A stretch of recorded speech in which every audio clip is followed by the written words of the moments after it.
know it as. Susanna's recording the meeting.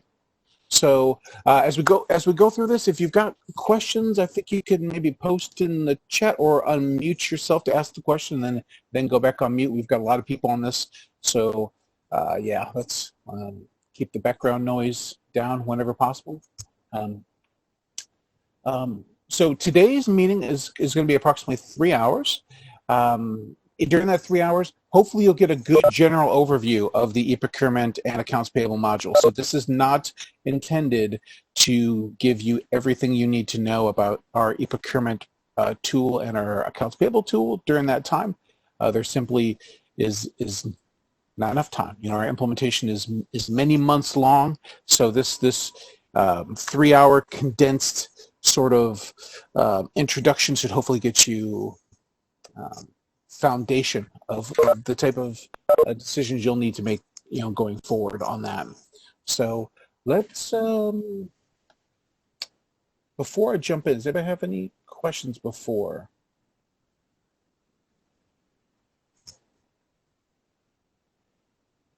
Okay, I'm sharing my screen now. So just before we get into the presentation, which is unfortunately a lot of PowerPoint slides, so hopefully you'd like PowerPoint slides as much as I do. I will be getting into the application and doing things in the application, but a lot of the slides are really informative, and I'll be posting the slides afterward so that you can, keep those forever for your own little collection. But what we'll do first is I'll just go over some general terminology. That way, if I mention a term, hopefully you'll know what I'm talking about. But this meeting is meant to be interactive. So if you have a question, please ask that question. Now, if it's there might be times when if you ask a question, I'll say, oh, that's really not something we can cover today, or maybe we'll talk about that in a few minutes, or something like that, just to kind of keep things rolling along at a nice pace. So again, we're not going to be talking about everything in the accounts payable and eProcurement tool today, just a good general overview. So many of you have been on our calls already before. Those of you who have not, some of this terminology will be new to you. So I'm not going to spend a lot of time on this terminology, but I think it's just good for you to know. So if I use that word again during this next couple hours, you'll know what I'm talking about. So first thing is roles and permissions. So generally what you'll have in the application is you'll have a role, and a role is the ability to do many different things in the application. So these roles are a collection of permissions. There's general roles that we use in eProcurement, and these are the roles that are here listed. Briefly, you typically will have like a shopper and a requester. Those are the two key kind of people who are shopping in the application.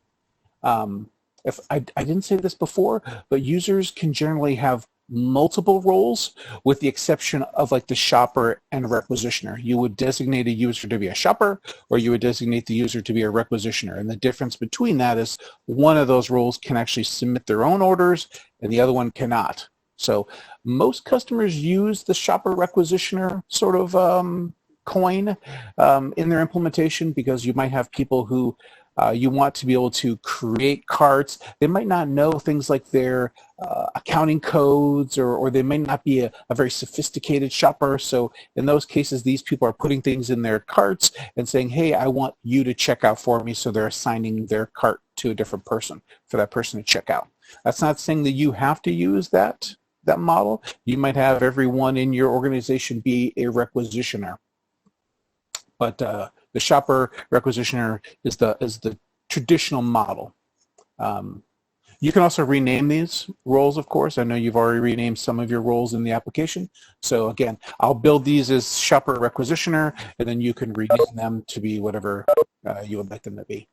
Approver is generally someone who can approve a requisition. So the way approvals work in our application, if you're not aware, is a user who is an approver is generally assigned to a approval step, and when that approval step, when that requisition gets to you in the approval step, you would be notified by usually an email and or an application notification, and then you would approve. So if you're not an approver for that specific step, you would not be able to approve. So generally, everyone who would approve requisitions would be assigned this approver role, and then your configuration team is basically going behind the scenes and saying this person is an approver at this step, and this person is an approver at that step. And then a user can be an approver at multiple steps.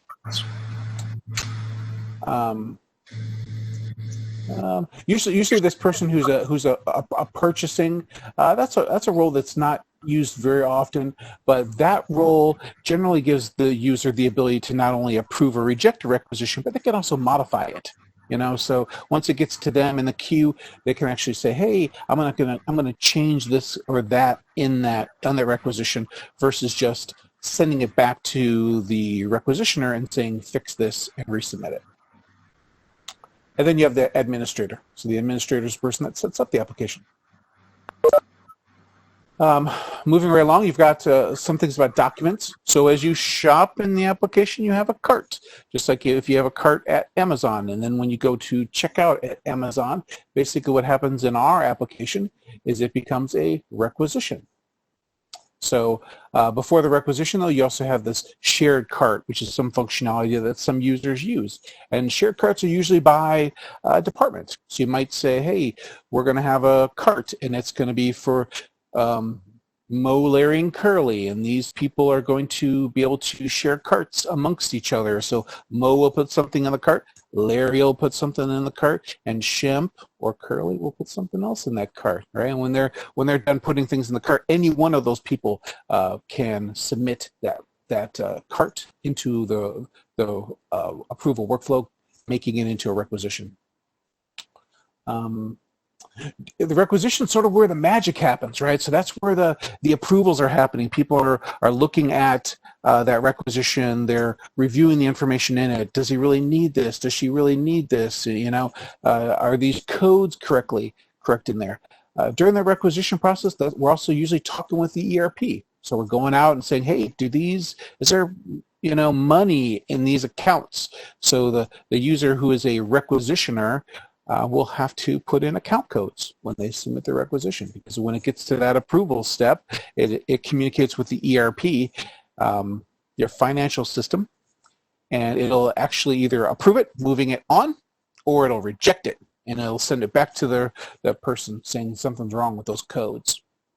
So hopefully we don't run into problems with codes not existing in the in the ERP versus there might just be budget issues with those. So one of the things we'll be doing is loading in all those account codes, and then your administrative team will be in charge of maintaining those codes in our system, adding new codes, inactivating old codes, creating parent-child relationships of codes if that is something that your codes have.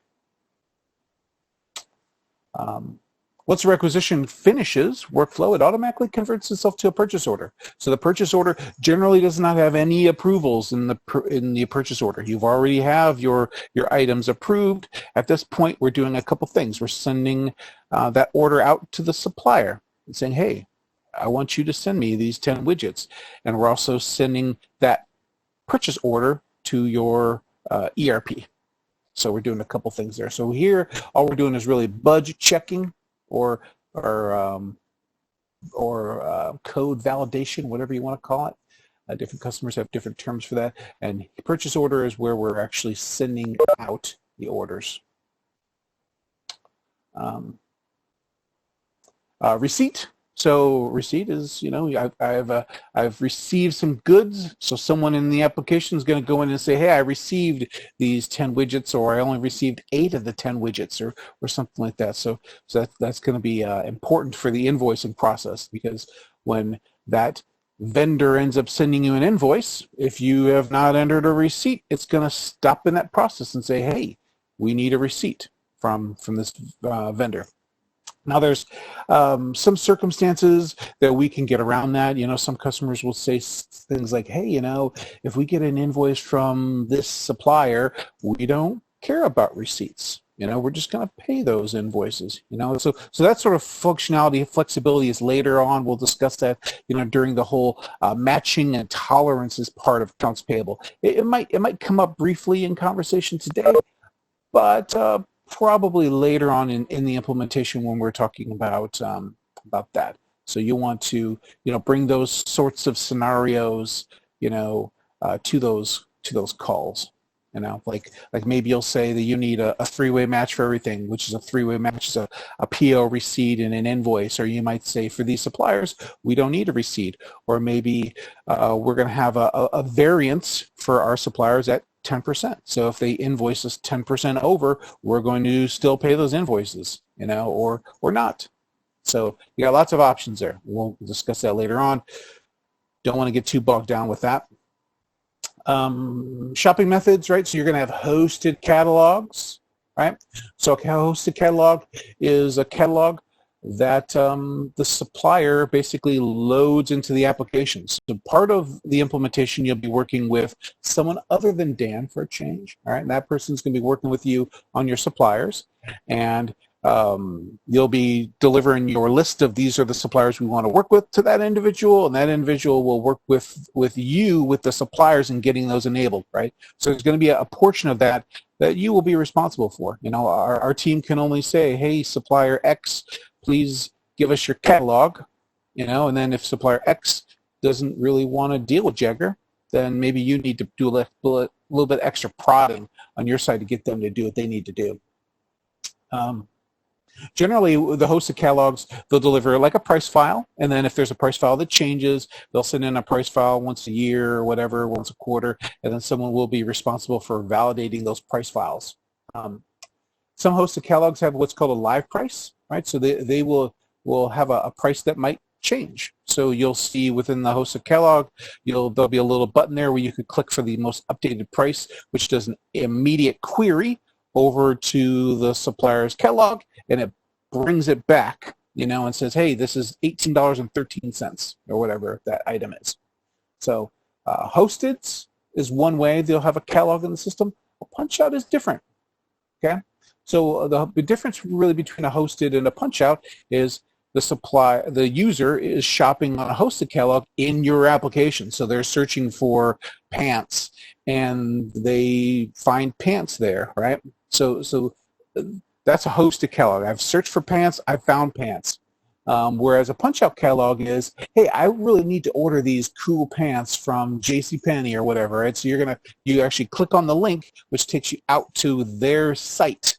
And so you're shopping out on their site, but it's their site that is configured for things like your pricing. So what you'll do at that point is you'll shop for your things, you'll put your things in the cart, then you'll click a button which then takes you back to Jaggaer from that catalog, whereas now the items that you had on that supplier's outside catalog are now in your cart inside Jaggaer. So that's really the difference between the two. The punch-out catalogs, you'll probably find more suppliers than you would like to that are going to have punch-out catalogs. A lot of suppliers can have the more technology to create a punch-out catalog than they might have the technology to create a hosted catalog. But your supplier enablement person will work with you on that. Some suppliers, I think, have the ability to do both, but most have the ability to do one or the other. The level 2 punch-out is just another type of punch-out experience. I think the level 2, those items when you search will actually appear in the application, sort of like a hosted catalog. But in order to see the prices, you usually have to punch out to the supplier's catalog to see the prices. So I'd be able to search for my item. I'd be able to see that this supplier has my item, but in order to actually purchase them, I have to go to that other site to see the prices.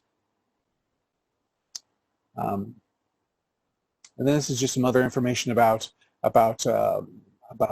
level 2 punch-outs. I don't want to get too in the weeds on that. During the supplier enablement portion, they'll let you know. I found that not many suppliers have level 2 punch-outs because they're more takes a little bit more technology to create those. Below that, you also have non-catalog items. So I need to buy something that I don't have a catalog for. I know that a certain supplier has this item, right? I've called the supplier. I know how much the item is. So that's a non-catalog item. So in that case, I just pull up the non-catalog form. I say the supplier is John's Bakery, and I put in there that I want to order 4 sandwiches, and that's a non-catalog item. So that'll behave just like a regular cart. So it'll send that PO over to John's Bakery, and John's Bakery will then mail you some sandwiches. Hopefully not mail you sandwiches. So non-catalog item is most customers would use the non-catalog item, of course. Then you'll have the contract non-catalog items. So this is going to be a little bit tricky, and I don't want to get too much in the weeds with this, but you also will have items that you will maintain supplier contracts with inside the application. So this is something where maybe you purchase cleaning supplies from some small local vendor. Now this vendor can't create a hosted catalog or a punch-out catalog, but you know that you order gallons of bleach from this supplier for $3 a gallon. What you could do at that point is, if you have a contract with a supplier, you could create a contract non-catalog item, which would appear in the search results, just like if I'm searching for something from Staples, and I could purchase it. And I've got a demonstration of that in the application. You'll be able to see that today. So this is not authoring contracts. I know we're going to be doing the contract module later in the process, where we're actually going to be setting up how you'll be able to author contracts, create contracts, send contracts out for approval. During this eProcurement place implementation, what we'll be doing is going through, if you have that type of a catalog with the supplier, or if you just have a contract with the supplier and you want to start tracking spend with it. So maybe start thinking about suppliers that you have these sorts of contracts with, and we'll create a couple of those in the system during the implementation. Okay, you got forms, right? So you can use a form to buy something. So we're going to be showing you forms in the application probably quite a bit today. You'll be able to see lots of things about forms. Well, sometimes you might have a form just for one specific thing, right? That might be, a catering form or something like that, where, you do a lot of business with Jimmy John's, and, have a Jimmy John's form, and someone will go in there and say, I need 3 JJBLTs and 3 of this, right? And JJBLTs is my favorite Jimmy John's song, in case anyone's wondering. But so you can use a form for shopping with that as well. And then just like in other places that you probably shopped online, I'm sure by a show of hands, everyone's probably shopped online at least once. When you go to a place, you can usually add a thing as your favorites, and we've got that same functionality here. So you can add things to your favorites and go back later and find those items and shop for them again.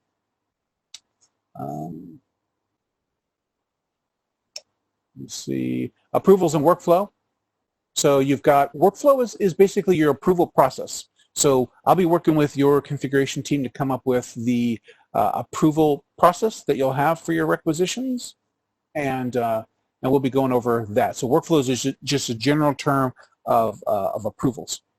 You also have a workflow step. So a workflow step is basically just a stop in that workflow. Hey, this is a hazardous material item, so it stops the hazmat step for Jill to review it. That is a workflow step. So it stops there. Jill's going to review it. Oh, this person shouldn't be buying, this type of stuff. I'm going to reject it. All right. So Jill's got that power at the workflow step to do that. Workflow trigger.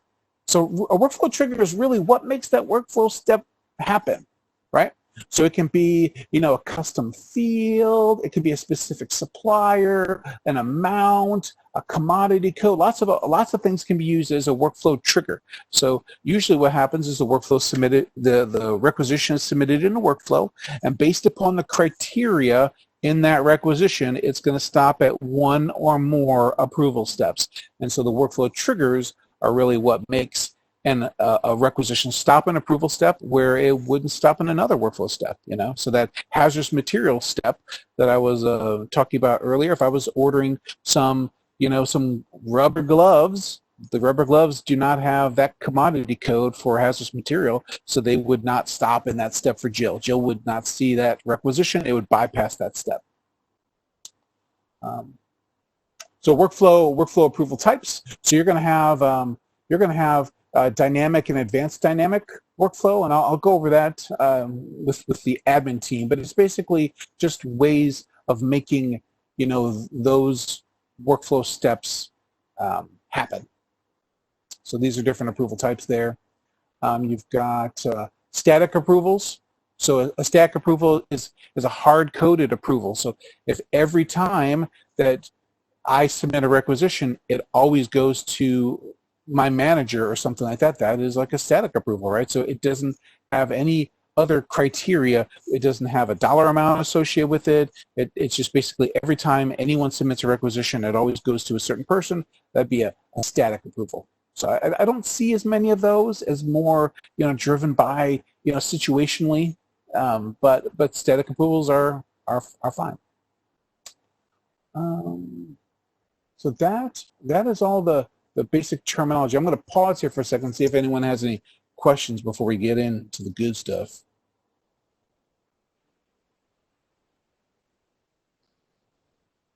And you might be muted. If you're trying to talk, you might have to unmute yourself.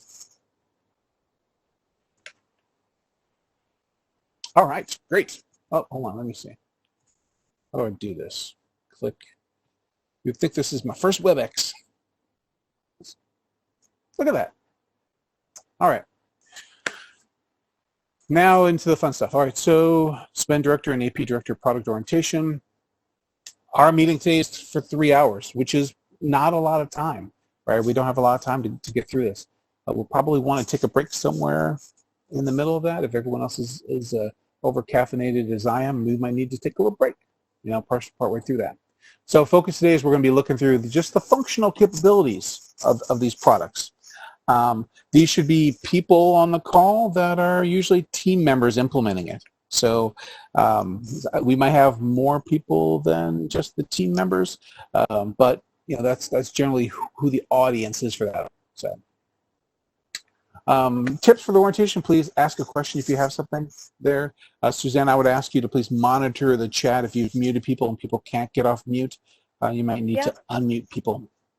So ask a question. If you've got a question that you're just dying to ask and you can't wait, please ask that question. Otherwise, you're welcome to take little notes. And, hey, I want to ask Dan this question later, so you can just take notes. So please interact. If I'm going too fast or slow, or if someone there really needs a break, please let me know. So you will have a mid-session break. So let's plan on a break at 10:30, which is an hour from now. Everyone, just set your timer there. All right, and let's get some questions answered. Oh, a lot of text on this slide.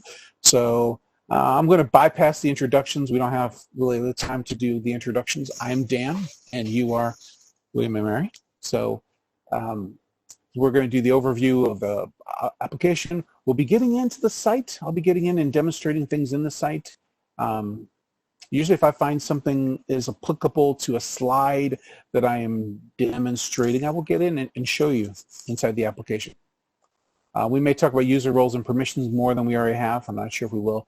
We'll be getting into shopping. I'll be showing you that contract compliance. So that thing where I was talking about the contract non-catalog items, that is this contract compliance. So I'll be talking more about that. Workflow and approval, might be talking about that. PO and delivery, open Q&A, and then AP, sort of the same. Basic site navigation, we might be doing some receiving and invoicing. We'll be doing some of that probably, depending on time permitting. Maybe talk about matching some more, workflow and approvals, and Q&A. All right, skip that. Okay. All right, so you guys know this is the wheel, right? You guys are somewhere in here. We've already done supplier management, so this just kind of shows how all our products are connected together. We don't need to spend a lot of time on that. And we are talking about eProcurement now. All right, so we're software as a service, which means the application lives in the cloud, so you can access it through a web browser. You don't have to install the software. Everyone should know that. Okay, so people purchase this product because they want to do things like enforce or increase the purchasing compliance. They want to direct spend. They want to approve the purchases, right? So that's really what this spend director is. So inside spend director, we've got requisition manager, order manager, and contract compliance tracker. All of this is ePro. So when a customer purchases what we would consider eProcurement, we enable a series of licenses that allows them to do things like create requisitions, send POs, and create contracts. So that's really what this is. So eProcurement. Oh, what are you going to call your product, right? So a lot of people have little kind of catchy little names for the application. So you may want to start thinking about what you want to call it, right? So that's, internal branding generally when we talk about eProcurement is when someone logs into the application, what would you call it? You could call it something boring like the William & Mary spend solution, or you could come up with something super catchy and fancy on that. So you might want to think about what you want to start calling it. Hi, is there a question? Yeah. No, just wanted to tell you we are our name is buyW&M. Oh, great. buyW&M. All right. So I was very thankful that you didn't say something boring like buyW&M. No, I think that's great. All right. So perfect. So what you want to do is if you don't already have, someone working on like that branding, like those types of images, you might want to put someone to work on that, get those done so that we can, put those images in the application so when people log in, they see it. All right. Yeah. Same.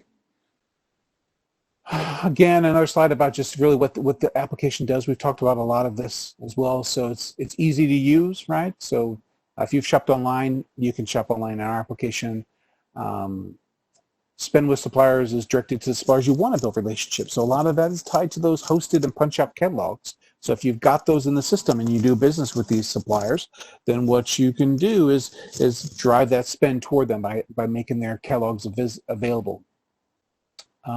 You can set up, approvals in the system or spend limits, and then just you've got flexibility to adjust. And a lot of that's through workflow. So you can, as things change in the application, you can change your, approval process to do things. Or if you've got, hey, I've got a new process, you want to create a new form for it, you can go ahead and just knock yourself out and create new forms. So lots of great stuff there. Online approval workflow, highly configurable, flexible, and then consolidate your requisitions to minimize shipping fees and maximize discounts. So a lot of customers use that shared cart for that. If you've got, certain suppliers that you do business with who you get free shipping over a certain dollar amount, that's what those shared cart type things are for. So I create a cart, someone else is going to add that cart. When we get our free shipping threshold, someone submits the cart. So you can do that. And most of the time that share carts are by department. So if I'm in the same department as you are, usually we can share carts. That's the way that usually works. All right, so we're secure, right? We're going to communicate, exchange with the suppliers. A lot of the suppliers, especially if they're like a host or punch out, we're communicating with them through electronic communications. So we're sending out like an electronic order to them, and they're sending back an electronic acknowledgement. Other suppliers, we might just fax them an order or email them an order, but that's what's happening. Hopefully, you'll be able to eliminate some of your paper processes, and then you can use our reporting, data analysis to identify savings, find out where your spend is going. Right. Okay, we talked about some of this already. So, okay, you've got your, oh, hold on. Okay. Sometimes these slides are kind of interactive, so if I click on them, it does something else, and this is one of them that I thought did that. So you've got your shopping, right? So you've got you got your cart. And some of you may have already seen in the application, if you're already on the team, up in the kind of the upper right-hand corner of the application, there's a little cart icon up there. If you were quick enough to catch it. So that's up there because of that's up there all the time. So as you put things in your cart, you would have like a little dollar amount next to your cart that would tell you how much money you have in your account, a cart.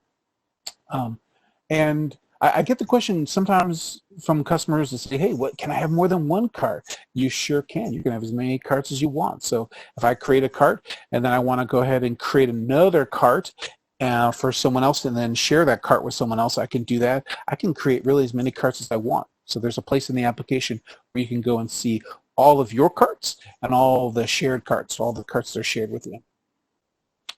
Then you got your requisition. Remember, that's where all the approvals are happening. That's where all the kind of the magic happens. We don't want to do any approvals in the purchase order, because at that point, once this requisition flips to a purchase order, I can't send this purchase order back to a requisition. It's already sort of past that point of no return. At this point, the only thing I can do is do like a change request on this purchase order. I can't send it back. So you want to make sure all the approvals you'd want to do are here at the requisitions place. Oh, there's a thing here, right? So you've got authentication. This is where I was talking about in the requisition, how you're usually doing like a validation to the ERP. This is the ERP down here at the bottom. And then down here in the PO section, you're actually doing the PO, sending the PO to the ERP as well as distributing it to the supplier. Spending a lot of time on that. Remember, this will be out there on Basecamp. I'll post on Basecamp. All right, shopping, homepage, host and punch out. All right, again, we talked about most of this already. Host and punch out, I don't want to get into those too much more. Non-catalog, remember those are used for things that you can't find elsewhere. Specialty items. And then you got your forms and your form requests. Now this is going to be super confusing to you, and I want to be upfront with this, that most customers do find this very confusing. So you've got forms, you have form requests. So both of those kind of do the same thing, but they kind of look a little different, right? So I would consider our forms as sort of like our older process of forms, and our form requests are the newer process. So those of you that are on the team now, that supplier request form that we've built, that's a form request. So that's what we would consider that. And it's got like that. It's got a sort of like a wizard-driven approach. I go to one page, I click next, I go to the next page, fill out that data, I click next, and so forth. And I'll show you what that looks like in the application, the differences between the two. Some customers, they look at those and they say, wow, we want to have all forms. And some customers say, oh, we want to have all form requests. So really the main thing that you should consider when deciding whether to do forms or form requests for a certain process is really what is the difference on the back end with those. So I'm going to tell you this now, and we'll be talking about this, I'm sure, many times in the future. But so forms, I'm always buying something. Every single time I'm using a form, I'm buying something. Either I'm buying services or goods. A form is always used to buy something. A form request can be used to buy things, but it can also be used for other things. Like, hey, I need someone to create a new user in the system, or hey, I need someone to update a supplier record, or hey, I need to be able to do a check request for a student, right? So every time I use a form, I'm always spending money, right? So the difference is ultimately is a form always uses the requisition workflow, and a form request will use either the requisition workflow or the forms workflow. So there's a little bit difference with those two. So you're probably still confused about it. I don't blame you. It is confusing, but once you kind of see it, I think it'll make a little bit more sense later. So basically, forms have everything on one page as well. That's why some customers like a form more than a form request, is because it has everything on one page, and you can even do things like branding. So you can put your buyW&M on there, your logos on those forms, versus a form request, you can't. You don't have that functionality. And then your eProcurement contracts. So again, those are, hey, I've got, a $25,000 contract to buy, cleaning supplies with this supplier. This is a good opportunity to put that contract in the system, be able to, track the amount of spend that you're doing with that contract, and you even have the ability to restrict spend. You know, like, hey, I don't want people to spend more than $100 at a time, or hey, after I've spent this $25,000, we don't want to spend any more money. So you're going to stop it at that point, you know. So that's what you get with an eProcurement contract. All right, here's an image, hosted catalogs. Look at these things. So when I search, I'm searching here for gloves, right? And I get some gloves, right? So these are all the things that are hosted. Now along the left-hand side of the screen, it's broken down by different categories. So and these are just ways of you know, making your search results smaller, shrinking your search results. This is what you would do. So in this case, I searched for gloves. Guess what I found? 4,000 or more gloves, right? Which gloves do I buy, right? So we do have a way in the application through what's called a supplier class that you can actually give certain suppliers certain supplier classes, which makes their search items near the top of the page. So hey, if this is the supplier we want people to be buying, you know, things from the most, maybe we have the sweetest contract with the supplier, we're going to give them a certain supplier class, so when I search, their items appear at the top of the search, right? So you've always got that option as well. But in this case here, when I search for gloves, you see I've got 1, 2, 3, 4, at least 5 suppliers, and it says more, which means there's more than 5. So out of those gloves, I got results from 5 different suppliers. If I want to see just the CDWG gloves, I would click on CDWG, and it would shorten that, shrink those results to just the CDWG results. And again, because it's a hosted catalog, I am searching here. This is what we call the shop at the top. Right at the top of the screen, I can shop at the top. I'm going to go ahead and put in my search term and click go, and I'm shopping. It's awesome. And then along the right-hand side here, I see the amounts because it's hosted. Punch outs look different, right? You have no control over what the supplier's punch out catalog looks like. Some of them will behave differently than other ones will. So that's why, you know, unfortunately, I prefer hosted catalogs, so I would say whenever you can get a hosted catalog, that's probably the best way to go. But more suppliers are probably moving toward punch-outs, just because, you know, when a supplier creates a punch-out catalog, they create a single punch-out catalog, and then they create files on the back end that really for each customer that is like their price file. So that when you go on there, you might see different prices than another school because the other school has a different contracted price. So it may be easier for a supplier to create a punch-out versus a hosted. And then you got your non-catalog order here. So this is where I type at the top. I say, hey, I need some gloves. This is the catalog number. And then sometimes you can make these required. Sometimes you can make them not required. Like maybe you don't know the catalog number. Maybe you don't want the catalog number to be required. So we can make that an optional field. Then you got some options here. I want some radioactive gloves. You can just check that box right there, and you can search for those. So let's see what's next. Let me pull up the application real quick. So this is a good place where I can just sort of look in the application. So one of my teammates set up this site for demonstration purposes. So this is not your site because your site doesn't have eProcurement in it. So what I am on is I am on the shopping homepage here. This is what we call a shopping dashboard. Look, it even says shopping dashboard at the top.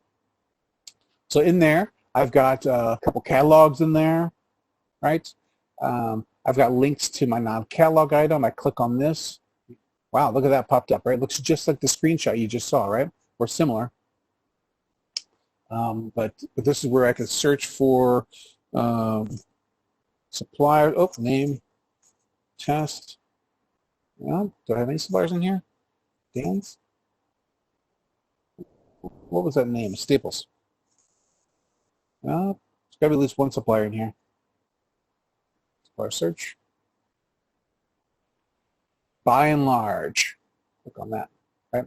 So here, this is where I'm doing the non-catalog here. So this number 1 right there means that they're the most preferred supplier. So they have that supplier class I was telling you about there. So it's just a matter of going in here saying I need something cool, and that is cool is the catalog number. I need one of those, and that is $15.12. and I'm going to just either save and add another because I need to buy something else cool, or I can save and close. And by doing that, it puts it up here in my cart. So if I click my cart, it will show me, what I've got in there. Ooh, don't look at that. So I'm going to show you that later. All right, so there's my cart there. Let's take a look at these by and large. So I need to buy, I don't know if they sell gloves at by and large. I don't even know what by and large is. Ooh, look at that. Oh, I did a glove search and it came up with all these other ones. So these are Grainger's. So this is where Grainger is a supplier that's available in the system. And I searched for Grainger and I got my 4,000 results there. And I want to buy some, buy 511 Technical. I love 511 Technical. So here we go. These are the gloves I want. These are cool trigger finger gloves. I'm going to add those. I'm going to add them as my favorite. I'm going to create a new favorite folder. Stuff to buy.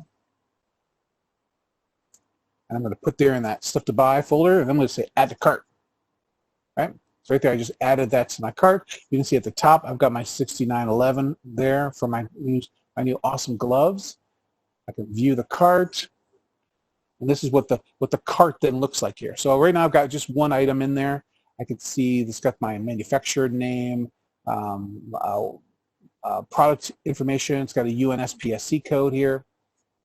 Now, to not get into too much detail, the UNSPSC code the supplier provides will be mapped to your commodity codes. So one of the things that you'll get to do, which is probably one of your most fun things that you'll get to do as an admin at William & Mary, is map the unspec codes to commodity codes. So, so the commodity codes you have in the system, you'll map unspec codes to those so that there's like a commodity code conversion. In this case here, this unspec code converted to your internal commodity code. So yeah, so I just wanted to show you that a little bit.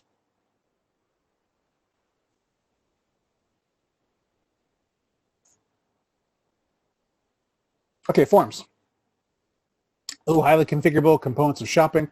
All customers use forms. Some customers create an obscene amount of forms. Some of customers only create like 5 forms. So you can create forms as much as you want. We actually have a nice little kind of like a forms template in the application where you can create like predefined forms and just put in your verbiage in them. So that's always fun. So you could do that. Initiate the purchase of goods or services. Hold on. So you get the forms and the form requests, right? So remember, I said the differences between a form and a form request is a form, you're always buying something. And when you're always buying something, you have a purchase order. A form request may not need a PO. And I've got a couple of those in the site, and I'll show you the difference between a form and a form request here. Okay, we've got workflow. Forms increase efficiency and provide you with a one-stop place for your users. Right? So what are forms used for? Lots of things, right? Purchasing, you can make a business card form, catering form, non-catalog, consulting, all these different types of forms you can build. Check request, always kind of a hot one that most customers build, right? You've got, somebody who came into your school and they spoke at your school and now they need to be paid for it. Check request form right there. Boom, and you're done, right? You've got a student that needs to be reimbursed for something. Check request, done, right? You also got things like temporary labor requests. Some customers use those for things like, hey, my light bulb is out at the office. I'm going to use the labor request form to request Smitty to come over and change my light bulb. So you would use the labor request form for something like that. So lots of different things you can use forms for. This is kind of like what they look like. Right? This is a business card form. I don't know if you can see that, but they look pretty fun. Ooh, this is a catering one. Look at those delicious looking sandwiches. Another form. This is like a non-catalog. This is very generic type of form.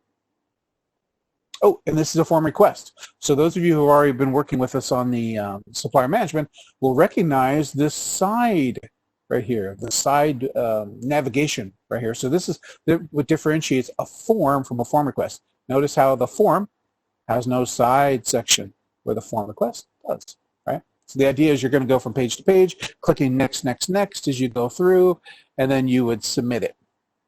So the differences between the two are mostly visual at this point. There used to be a lot of functional changes between the two where customers would say, hey, I want to do this. And I would say, oh, you need to use a form. And then customers would say, well, I want to do that. And I would say, oh, that's got to be a form request. Well, a lot of times now, as long as you could follow the guidance that I've already said like 6 times, where every time you're buying something, where you know you're just buying something, you can use either a form or a form request. But if you don't need a PO, you have to use a form request. So now the reason why is because remember that form uses the requisition workflow. So when I go ahead and I say, hey, I need someone to come change my light bulbs, I don't want that to go into the eProcurement workflow for someone to have to put in things like account codes and all of that. I mean, every time I create a requisition, somebody's got to put in account codes for it. So when I'm ordering, someone come in to do, move my office, or someone to come in and replace light bulbs or make a change to a supplier record or something like that, I don't want to have to put in account codes for that. So account codes are one of those things that are required before their requisition is able to be submitted for approval. So remember, if you need to buy something, it could be either or, right? But if it doesn't need a PO, if you're not specifically buying something, it has to be a form request. There's that. Oop, it's got the little thing there. And then you got your contract items. So when you search for your contract items, they're going to appear here in your search. Okay, so you'll see the contract number in the search.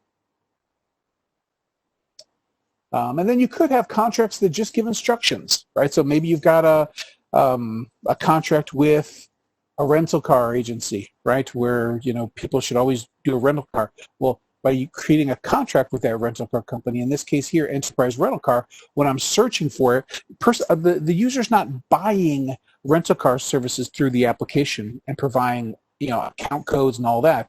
You're basically saying, hey, we've got an account with Enterprise. When someone searches for car rental in the application, this is going to come up. They're going to click more info over there, and then this is going to come up here and give them information that they need to provide it. And this is all during that same shopping experience here. They can click for reservations. This is the corporate number that they have to provide and all that. So I'm not purchasing this through the application. I'm just giving instructions on someone how to do that. All right. Let's see some more stuff in the application. All right, so what I'm going to do with first of all is I'm going to take my sweet gloves here that I'm going to get. I'm going to totally buy some of these gloves later myself. And I'm going to go ahead and proceed to checkout. So my user is a requisitioner, and I know that because I have proceed to checkout.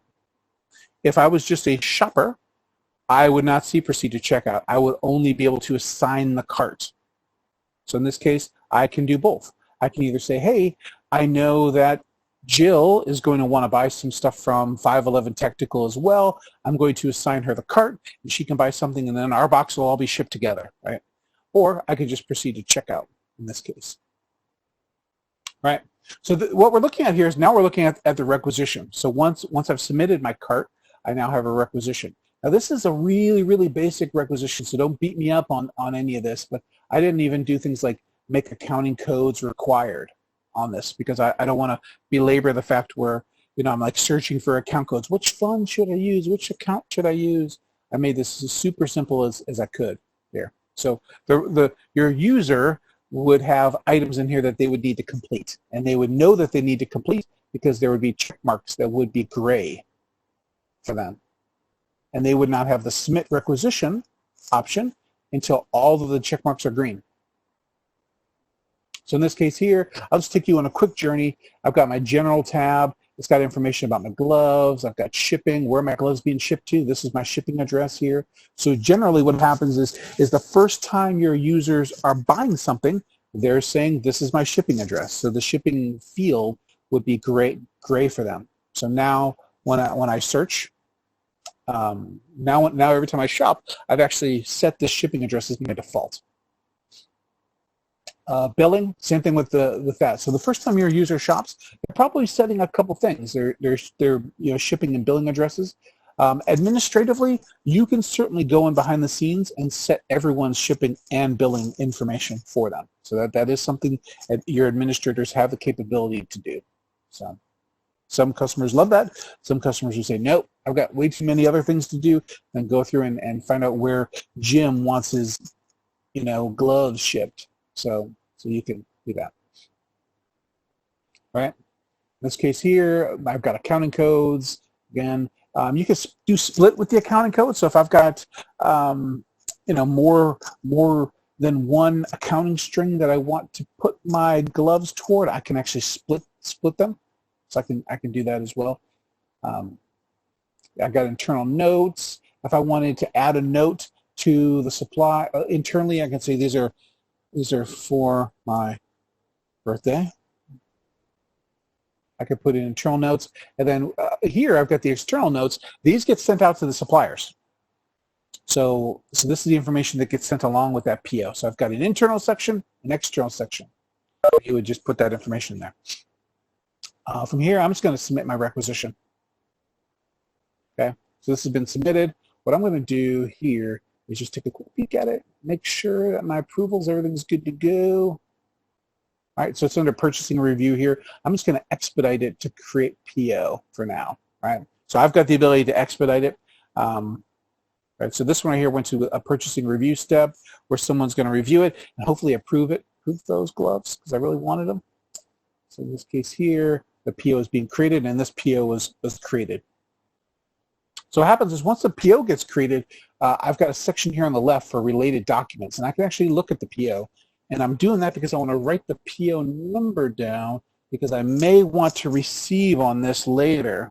So let me write that PO down here. So I've got a piece of paper here. That's P000. How many zeros is that? 3? That's 6? Okay. Those are my gloves. All right, so this PO is now out there. It's pending. It's going to be distributed manually, right? So there's a couple different distribution methods the supplier can be sent out. Usually it's either like electronic, fax, email. This manual distribution method, the expectation is that I'm going to actually print out this requisition and mail it to the supplier. So most suppliers are not set up for manual distribution. So don't get crazy and think that you're going to have to be printing out a lot of POs and mailing them to suppliers. But this supplier is just not set up for that. So in this case here, in your site, one of the onboarding things we did through the supplier management was, we set up these questions like for the supplier. Hey, when you get sent a PO, how do you want your PO sent, right? So that information gets set on the supplier's record, so it gets defaulted. I'm just going to look at my PO approvals here, and this PO is now completed, right? Let's go back to my home page here. So I want to show you the contract search. So there's a couple things I want to show you here. So real quickly, I want to search for a blanket, right?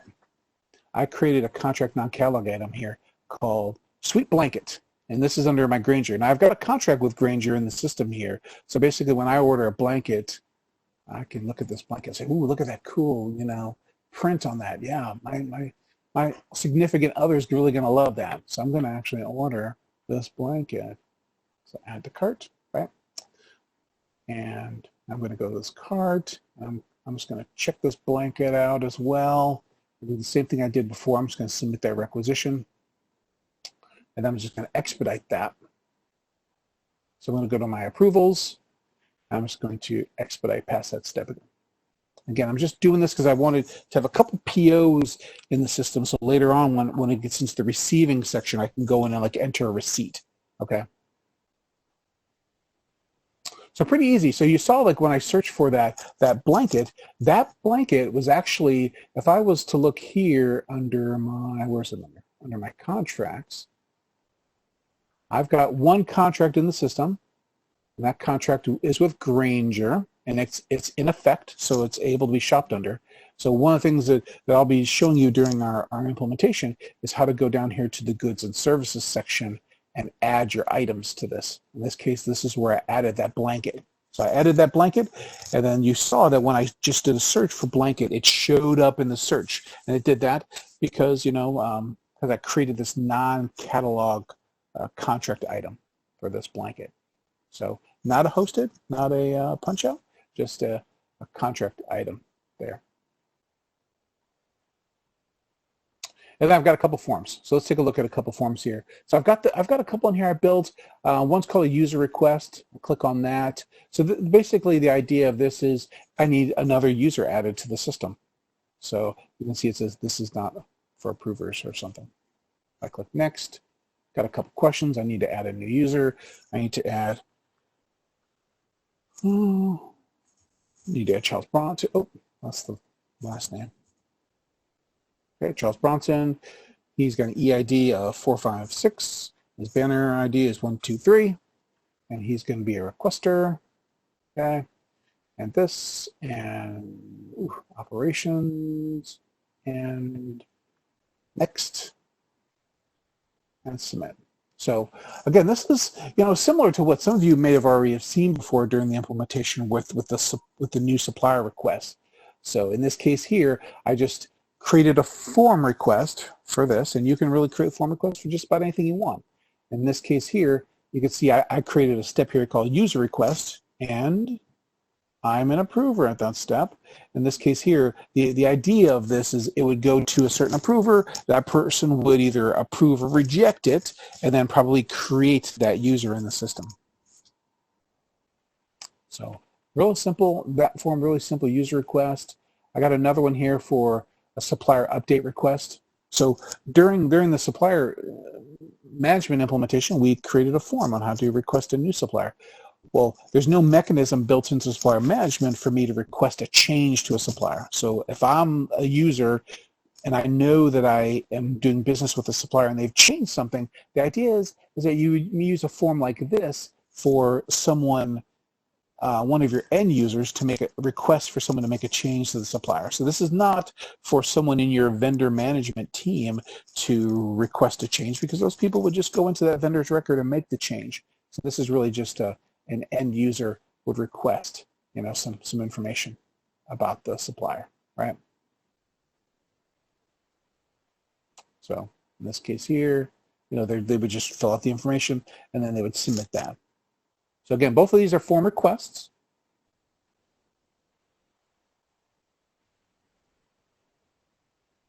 Okay. And then down here, I've got this check request this is a form, I think.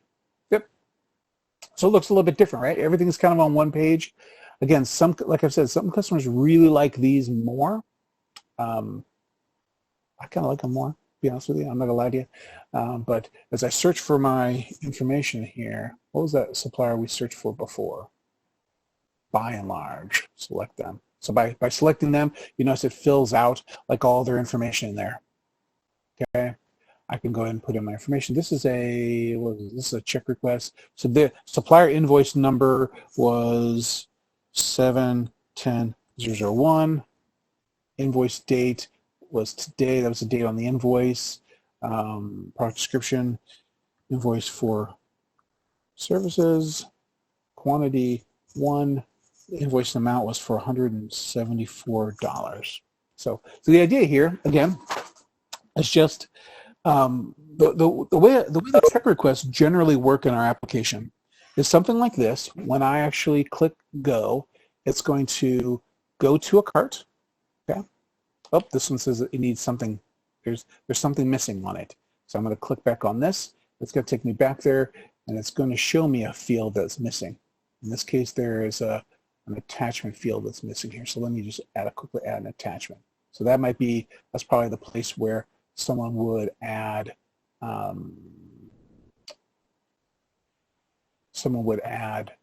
like an image of the supplier's invoice. Okay, so I've got this. I'll click save, close. Again, this is my cart here now, so I'm going to go ahead and proceed to checkout. Okay. So the idea, the way the check request works is typically it goes from a requisition to a PO, and then automatically flips itself to an invoice and goes into the invoice workflow. So that's generally the way one of these works. I'm going to submit this, and let's see, just see if everything works the way I expect it to work. I'm pretty sure I tested this the other day. And I'm just going to expedite past the purchase. Again, I have superpowers, so you cannot expedite past the purchase and review, or maybe some of you can who are admins, but your general user can say, oh, I don't want that person to approve it, and expedite past it. Yeah, it's still creating the PO. Oh, my PO is completed.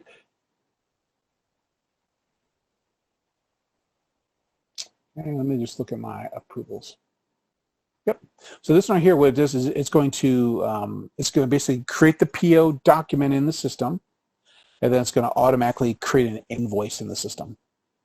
So that invoice then would drop into the invoice workflow, where someone would either mark received on it if that was appropriate. Most of the time it's not. Most of the time you wouldn't mark a check request as received, but you could. Or a lot of times this would just go over to the ERP then to be paid. So now if it auto invoices here, I bet you if I go over here to related documents, I have an invoice now that was automatically created. So the user didn't create an invoice for it. They created a check request form that probably went through like the banner budget checking steps, right? So it would and did all of that in the ERP, made sure you had money to pay this person, and then it flipped to a PO, and then it flipped automatically against the invoice. So this are now we have an invoice for this. And let's see what the invoice is going to do. Yep. In this case here, it automatically went to OK to pay, which is generally, behind the scenes, what happens is when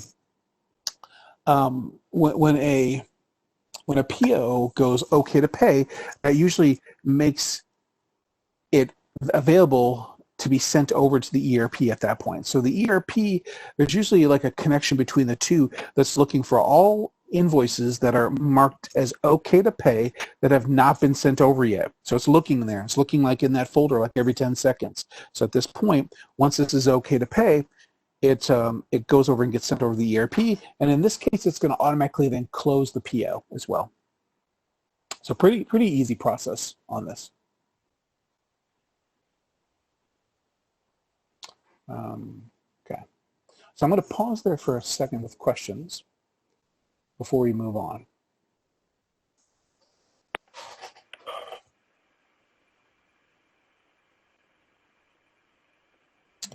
Suzanne, anyone trying to speak? Anyone can't speak? No, nothing in the chat. Sorry. Wow, I'm doing such a great job then. You are. All right, Suzanne, you're so sweet, buttering me up. All right. Okay, so that was just an end-to-end demonstration of some of those processes. Yep. Contract compliance and spend director. So the contract compliance tracker, again, is basically eProcurement contracts is what it is. So when we're working on the contract compliance tracker, there's a couple things you'll be expected to do. Number one, you'll be expected just to provide a contract or two in the test environment that you want to put in the system and we want to be able to spend on. Okay. There's no authoring of the contracts as part of eProcurement, so there's not any mechanism, during this next, implementation of eProcurement where you need like that contract to be approved or anything like that. So these should be already, executed contracts that are already available. So when we get into the contract module, there's a whole piece of that where you have a service and maybe you've designated that you need that service through a sourcing event, right? And then the supplier says they'll provide you the service, and then you create a contract with them inside Jaggaer. And then that contract then is converted into an eProcurement contract so that you can shop and spend on that contract. So there's a lot of sort of moving pieces when we get further on. But as far as what we're going to be doing with eProcurement It's just contracts that you can spend off of. So that tool is in our application is called Contract Compliance Checker. And to make it extra confusing for you, a lot of times we call it CCT, right? So we abbreviate to CCT. So I'll try to make it clear every time we're talking about. You'll know when we're going to be talking about Contract Compliance Tracker in our meetings, because we'll have it'll be on the agenda. All right, so you'll be able to see when that's coming in. So basically, you're storing and you're tracking spend, and you're monitoring, and you're enforcing contract compliance. So there's a lot of stuff there that you're doing with those. So let's talk about those pieces, right?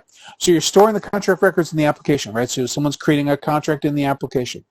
Now, with part of that contract is you're going to say, okay, we have got a contract for this vendor, and that contract is for X amount of dollars. And someone's going into the application and saying, this amount of money is what we have in this contract. Now, if these are contracts when we move over to production that are already in flight, they're already partially spent, you could either put in the full contract amount, that it was $25,000, and then you could create like a line item in that contract to say that, hey, I've already spent $10,000 of this, so that you know that there's only $15,000 left to spend. Or some customers would go in and they would say the budget for that contract is $15,000 and not $25,000. So there's two schools of thoughts. It doesn't hurt my feelings either way, whichever way you choose. So there's that option for you. Now, so every time that I buy, right? So every time I buy like that sweet blanket that you guys saw, what it's doing in the application is it's tracking spend against that contract. And I'll probably show you that here in just a minute. Hopefully it's tracking it. So I'll be able to see which requisitions were spent with that contract. And part of that whole tracking is I've got this contract for X amount. I'm now tracking every requisition that's spending against it, so I know that it was $25,000. Now it's $19,000. Now it's $12,000. Now it's $6,000. And eventually, what will happen is you can set up notifications in the application to say, hey, every time when this gets down to 10% left or 50% left, we want to email the contract owner of this to let them know that it's almost spent. So then you can know that, hey, these guys are just buying a heck of a lot of these blankets. They're really a hot ticket. And you can either, increase the contract amount with the vendor, maybe negotiate, even lower rates for those blankets or whatever, something like that. So you'll be able to keep track of that spend on that. You can also, and then at the end of that spend, I've got my original contract for $25,000. You can either choose organizationally wide, that if you're going to enforce the budgets, that you want to cut off spend. So at that point, you could say, hey, you know what? We've already spent our budget. No one else can buy on this. So that if I was to go and shop from that vendor, I would not be able to purchase those items anymore because the contract is basically out of money, right? So you've got that option, or you can just choose not to enforce budgets and let people spend however many you want. That $25,000 amount, that's sort of like a figure, right? But it's not something that you're married to. You're not stuck with that $25,000. Let's see. Contracts are already available. People can go look at them. There's notifications, right? Those notifications, you can send those notifications to the supplier or to you as a contract manager. And when I say contract manager, that's basically a term in our application of whoever owns that contract. So when you create a contract in the system, you designate who is the owner of this contract, and that is the person who gets those sort of notifications. And yes, you can have multiple owners of those contracts. And then you can set those rules to enforce minimum or maximum spend. So in that case, you could say, I don't want anyone to spend more than $200 at a time on this contract, or I don't want people to spend less than $200, right? So you can enforce minimum and maximum rules there.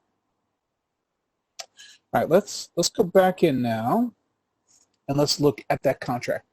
So we made it super easy because there's only one contract in the system. And I can thank my buddy Francis for that. Okay, so here's that contract here. This contract is active for shopping. So you can create contracts in the system that are not active for shopping. So one of the things as we move into the contract module later on is you're going to have contracts, all sorts of contracts in the system, and some of them will be designated as eProcurement contracts or spend contracts, and some of them will not, right? So the ones that you want visible for people when they shop, you have to make them active for shopping. So let's see what we got here. So I'm going to eProcurement setup here, and we can see that this is where I make it active for shopping. In this case here, I made this restricted to any supplier product. So what that means is even if I searched for anything from Grainger, everything is going to be tracked on this contract, right? Otherwise, I could say specified products. So specified products would be those items over here. Would be those items over here on this non-catalog. At this point here, I could say, maybe we've got a contract with Grainger, but we only want to, track spend on these 10 items from Grainger. So you can either add the items here, or you can add them, go to applies to, and you can either add the SKUs or the unspec numbers there as well. So you've got lots of options on controlling, what items are spendable, which items are not spendable. I can designate payment terms here on my contracts. So as we get into eProcurement, you're going to find that we've got, eProcurement and accounts payable rather. We've got, 3 different types of payment terms. So we've got payment terms at your organizational level. So you could say, hey, the W&M default payment terms are 60 days. And what you do is we set that up in your organization. So every, really every invoice that comes in is automatically designated as 60 days. So it's really what's happening. Because payment terms really only mean anything in our application on the invoice. And when I say mean anything, that means because if I bought something and I don't have to pay for it for 60 days, it's not going to show up as due or overdue. That invoice is not going to show up as due or overdue in our application, right? Until that payment terms are. So you've got your payment terms, your organization-wide payment terms, and then you can have supplier-wide payment terms where you can say, hey, this supplier, we actually designated, a 1% discount if we pay within 30 days. So at that supplier record, you're going to designate, 1%,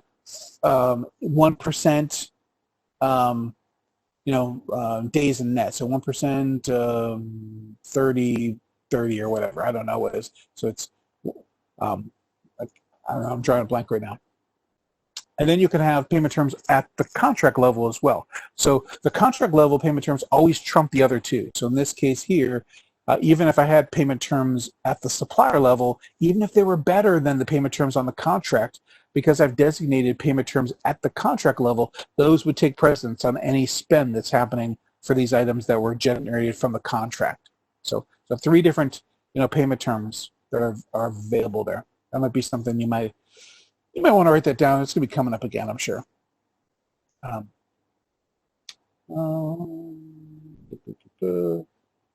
You can designate account codes for that contract spend. What that does is it makes it more simple, right? So if I'm buying things from this contract, those account codes will automatically default in. If that's relevant, if that's something that you need to do, you can default account codes for that. Here's where I set the budget and spend on this. So we can see that this is a $1 million contract. I'm actually enforcing the budget on this, which probably means to me that I'm not going to allow any spend over $1 million. And I can see that I've got $519.99, which I think is the price of that blanket. I've got a PR spend and PO spend, so I'm actually tracking the spend on those. If I go into this, I think that I click on, where'd I go? PR spend, click on that, and it shows me my requisition that I spent on that. So from here, this is where I can see where all those are here. I can also adjust the spend, like I was telling you before. If this contract had already been live before we rolled this in, or maybe you did spend on the contract outside the system, you can always adjust it. And I could say that I did $6,000, 60,000. You know, this is a pre-go live spend.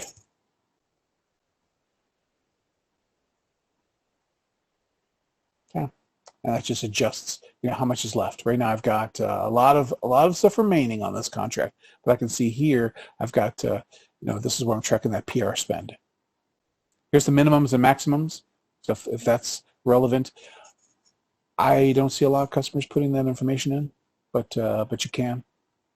There's reporting in here for you can click on these reports and find information out, like contract spend by department. If I click on this, I don't know if it'll open up or not. It's opening up.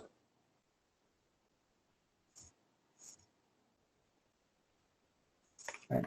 So this is, you know, this is just where we're tracking spend. So in this case here, you know, you can just see, you know, that you've got users with certain departments they're spending it with that report. So there's a couple different reports. You can see, you know, who's spending the most, you know, what's the summary of all the spend, what are the top most, you know, best items that people are buying. You can see that right here at the contract level. Next section is the applies to. This is really designating who can spend on that contract, right? So in this case, everyone can spend on this contract. But if you have, you know, certain contracts that only certain departments should be spending on, what you do is you just put those departments in there, and then only those departments are able to spend on that contract. When I say spend on that contract, that means like so if this was designated to a department that I was not allowed and I still bought that blanket, it would not go against the it wouldn't go against the contract spend amount. And goods and services, this is where I added that item here, and then these are those ordering instructions that you saw in the PowerPoint where someone could put like the rental car information there. Okay. And then if you wanted certain PO clauses to be sent out every single time that you spent on this contract, if there's certain PO information that you wanted to be attached to the PO when it gets sent out, those are designated here. So there is a place in the application where we set up your PO terms, like for your organization. And if we had PO terms built in this organization, this is where you could select which ones are applicable to this contract. Okay.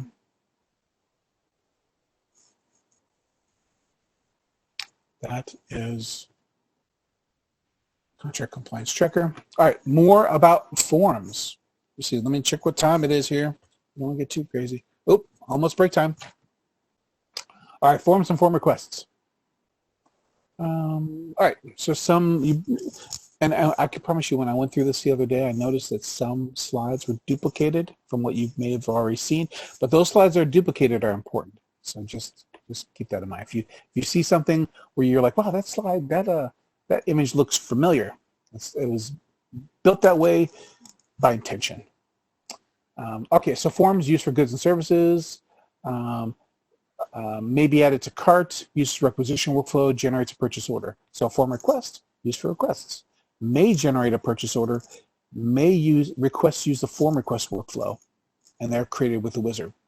So if you create a form request that you're buying something with, what happens is it goes through the form request workflow, and after the form request workflow, it then goes through the requisition workflow, and it sort of moves along, you know, that path. If you create a form request that is not something that you're purchasing, it just uses that form request workflow. So it uses just a very simple workflow where it's not checking, you know, account codes or anything like that. Well, you designate at the point of form creation what the form is going to be used for. So that's important. But as you create the form, you know that, hey, I'm going to be buying something with this form, or hey, I'm just creating, you know, a request with this form. So once you create those, you cannot change them. It sort of hard codes that form to do something. So keep that keep that in mind. Most customers don't make that sort of mistake because when they go into, create a form, they know what that form is going to be used for, and they say, yes, this is going to be a check request form, or hey, this is going to be a purchasing form. So, not overly difficult there. Again, you've seen this right here. Again, forms can be used for lots of different things. And there's pictures and sandwiches. Is everyone hungry yet? And non-catalog items. And then you've got the request template with this thing. And there you go. Oh, you haven't seen this one before. Benefits of form requests. Benefits of forms and form requests. So this is where customers take processes that they would normally do outside the system and they start bringing them in, right? So, hey, we've got a process that somebody, when they have this issue, calls this person, or they fill out this piece of paper, or they send an email to this person. Those are the types of sort of one-stop shop that you can rein in, right? So you can start bringing those types of requests into the system, or not, right? I'm not going to force you to make any sorts of changes that you don't want to make. I will just present to you, ways that you can, use the application to its the best way possible. And if you choose not to use it the best way possible, I guess that's fine too. I'm just joking with that. That was a total joke. All right, so you can also increase efficiency. And efficiency is really part of that, maybe part of the approval process, right? So if you want to, be able to track things in the system and get approval for certain things, forms are a great way to do it, right? Because you've designated who needs to approve this item, right? It also drives the user adoption, right? If I know that, hey, I got to go into the application because I'm buying, gloves, and then I also am going to go into the same application when I want to order business cards. I'm already in the system, right? So I'm already in the system doing one thing. Why not order my business cards while I'm in there? And then it also controls the spending. And how does it control spending? Through the approvals, right? Because it goes to someone and someone can say, hey, do you really need 10 pairs of those gloves, Dan? I know those gloves are great, but maybe just one pair, So they would return that requisition back to me. I would take the line item that had 10 gloves, and I would change that to one pair of gloves, and I would resubmit that requisition, which would then go back through the requisition process, and someone would approve or deny it. So that's how you're controlling that spend. People aren't buying stuff out of the system.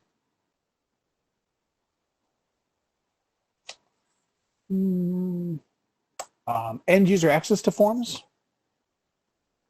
So that's through, a lot of times you saw, like on the dashboard, you saw there was a little box for the forms, right? So that's where I'm getting to the forms. I can also just go to forms in the favorites place. So this is what we would call a showcase. And then this is like our favorites. And this is like in that product search. So in that case where I'm searching, I can search for office move request and come up with that form, right? Or I can search in the form request favorites folder, and I can find that form. But more commonly, if I am trying to make things as super easy for my users as possible, I'm putting those on my showcase, so that when users log in, it kind of slaps them in the face. This is what you need to click on to do a check request. You don't have to hunt for it. You don't have to do a search for it. It's right there, check request. And we've added some extra functionality to this as well. You might be looking at this and say, wow, those little buttons there in the top right-hand corner, they look super boring. We've added some functionality. You can put images there now. So you could create like a little image of a check request, or maybe change that little box color. Right? So we did add some enhancements to the showcase to kind of jazz things up a little bit. Okay, before we get into the requisition workflow, I want to pause for maybe a couple minutes for questions, and then we'll take a short break. Okay, so there aren't any questions in the chat, but if you want to ask a question, just take yourself off mute, and you'll be able to ask verbally.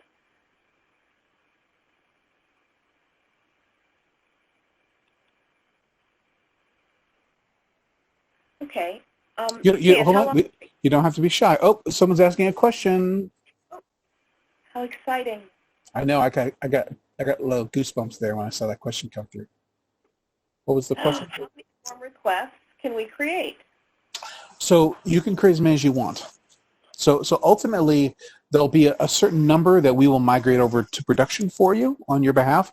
But we usually, I usually see customers create anywhere from 1 to 50. And we might only end up migrating, like, let's say we end up migrating like 10 of them for you.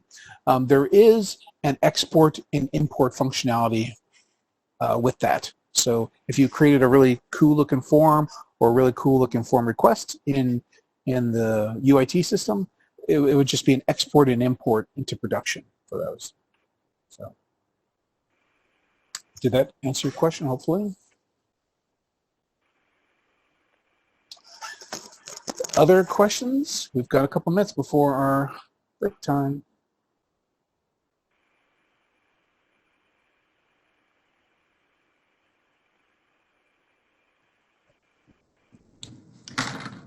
Hey, Dan, it's Mara. I don't have a question per se. I just wanted to say thanks for showing this to us and to let everyone know that while this may be geared towards more of what the core team's action items would be and how we're going to be creating this, we did want to give some visibility to the larger team so that you could see what the capabilities are of the system and to provide any feedback as we move forward with kind of creating this as a foundation for our P2P system.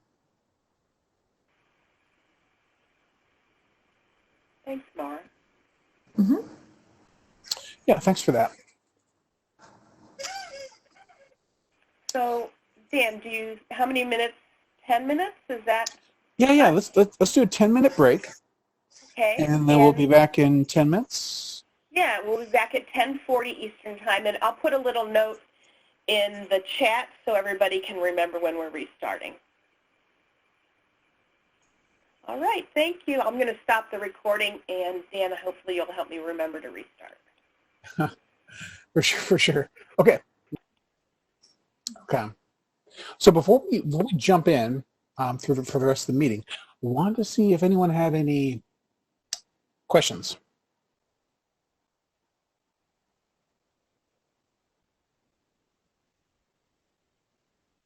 All of your questions have been answered. That's great.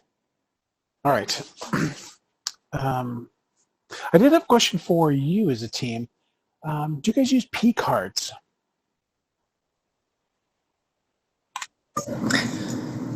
Hey, yes, we do, but we're looking to try and lessen the use of the P card and drive a lot of purchases, especially low dollar ones, through Jaggaer or buyW&M. Sure. Okay. Yeah, there's a mechanism within Jaggaer that we can activate the use of P cards. We'll want to determine sort of probably earlier on, and you don't have to make a decision now, of course, but we'll want to determine early on if we want to enable that functionality within Jaggaer, because it does have some, there's things we have to kind of consider as far as the workflow approval process, because a lot of times, P card purchases have a different approval process. So don't give me an answer now, but just kind of, think about that one. All right. All right. What is workflow? Workflow is a wonderful, magical thing, right? It's flexible. It's automated. Oh, hold on. Sponsor programs would like to see, I don't know, that popped up and was gone. Suzanne, I didn't see what that was. Chat? The sponsored programs would like to see a pre-approval process for P-card purchases. Yeah, I'm not sure what pre-approval process is, but a lot of times P-cards don't really go through the regular same process that that other things would be. If we enable that in the application, we enable P-cards, basically users or admins would set up users' credit card information within inside the system, so that when they place an order, those users have the ability to use P-cards. They still have to do things. They put in account codes and all of that, but generally a lot of times, those purchases are sort of after the initial purchase. They're kind of handled outside the application, because you can't really reconcile those with inside Jaggaer. So sometimes they're messy. I mean, I've done a couple. I think I've done one P-card customer where they did a significant amount of P-card purchase, but I think they even kind of scaled that back a little bit closer toward the end of the implementation. You know. Okay. So workflow. So basically, what we're doing with workflow is we've got a predetermined approval process for these requisitions. You know, and so when the requisition gets submitted, it goes through a series of approval steps in order to change into a PO.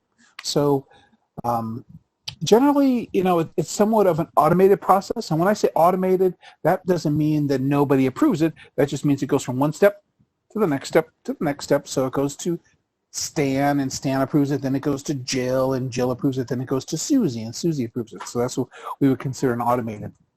You know, we also have, you know, the ability to like automatically reject things or automatically return things. And I think we've got slides coming up on that. Okay, so workflow triggers, common workflow triggers. So we've seen workflow in action in supplier management, but there's different types of workflow triggers with inside for spending, for eProcurement. You know, we can do things by like commodity code, requisition amounts, suppliers, custom field values. That's always a kind of a hot one. You know, a lot of times customers will build, you know, certain custom fields or certain types of forms. Like if I'm building a form for, you know, like a live animal purchase, right? Maybe because I use the live animal purchase form, it goes to a certain person because that person has to approve all those purchases, you know, verify like where the live animal is going to be delivered to and all that. So really you could drive, you know, workflow by various different things. Also by user spending limits or by product flags. So if you remember when I did the non-catalog item, let me just pull that up real quickly here. If I go back to home, and if I do a non-catalog item, I don't have product details. Well, those are all the product flags are hidden here, but in this organization. But there's a place in the application where we can enable product flags. So if I'm ordering something radioactive or something hazardous, those would be product flags that would be on there. Now, if I'm ordering something off a non-catalog item, I am the person that's designating. Where's my PowerPoint? I am the person that's designating what that product flag is. But if I'm ordering from a Puncha or a hosted catalog, those vendors are sending back the product flags that are associated. So if I'm ordering some kind of isotopes or something crazy like that, you know, that is automatically on their requisition. So it could stop in the approval process for like radioactive because the user purchased something that the supplier has determined was radioactive. You know, so that's what a product flag is there. So these triggers determine whether it's going to stop or not stop, right? So let's say it goes to the first step, and the first step is called, you know, form review, right? At that point, maybe let's pretend that step is looking for various types of forms. Well, this requisition is not a form, so it skips that step, you know, and it moves on to maybe a step determined by, hey, this requisition was over $1,000. It needs to go to that person's, you know, manager for approval, you know. So you'll have, you know, you'll find that, you know, requisitions are going to hit one or multiple triggers. And once we sort of determine, you know, what steps are in the process of where the requisitions sort of need to stop, at that point, we need to start fine-tuning that, right? So you've got a step for this. Okay, what is going to be the trigger for that? How do we get the requisition to stop there, right? And that could be, now, hey, we need to build a custom field, or hey, we need to, a certain type of a supplier needs to start there, or the certain dollar amount. And a lot of times those sort of work themselves out, but other times it could be a little bit trickier, you know, like you could say, you know, like maybe I've got a custom field on the requisition where someone has to answer a certain question, and based upon that answer, then it's going to route to a different person. So we'll start hashing that out, but maybe, you know, as a group, you all can sit down and maybe just start giving me a couple ideas of a couple workflow steps, and and in your site, I can build just a couple workflow steps for us to start with. So I find every time I've implemented eProcurement, if we go ahead and we wait for you to come up with 20 steps, we get way behind, right? At that point, we really can't do much, because what I want you to do is early on in the implementation, I want you placing orders, and I want you doing this, and I want you doing that, right? And if I'm waiting for you to come up with 20 workflow steps, that's going to take 6 weeks for you to come up with 20 workflow steps. So if we can come up with 3 workflow steps or 5 workflow steps that I can build in the system like right away, then as new scenarios pop up, those what about this or what about that, then I can just squeeze those workflow steps in as we go. So that's my preferred way of doing it, not trying to build everything, at the beginning. I build my house from the bottom up, right? So I've got my foundation, which my foundation is those 3 workflow steps that you're going to have, and then we start, adding windows to that house or bedrooms to the house. So I won't get any more into that, but you guys know what I want there. So remember, the purchase requisition workflow is where all the approvals need to happen. That's where we need to happen. So in here, in this step here, we've got like a budget authorization, then we're going to go to this person, and then this and this. So this is something, these budget step is usually an automated step that's going to get to that step, and it's going to send out to the ERP. And then a lot of times what happens, depending on what the ERP does with that data, it's either going to pass it on to the next step in the process, or it's going to return it back to that person. So in the case of the codes aren't right, or the amount is overspent, that's going to send it back. So that'll be something we'll want to test as well, is make sure that we've got budget codes in there that aren't great, and budget codes that you'll be able to manipulate in the test environment to maybe not have a lot of money in them, so that when we get to those places, we can see those auto returns, that functionality.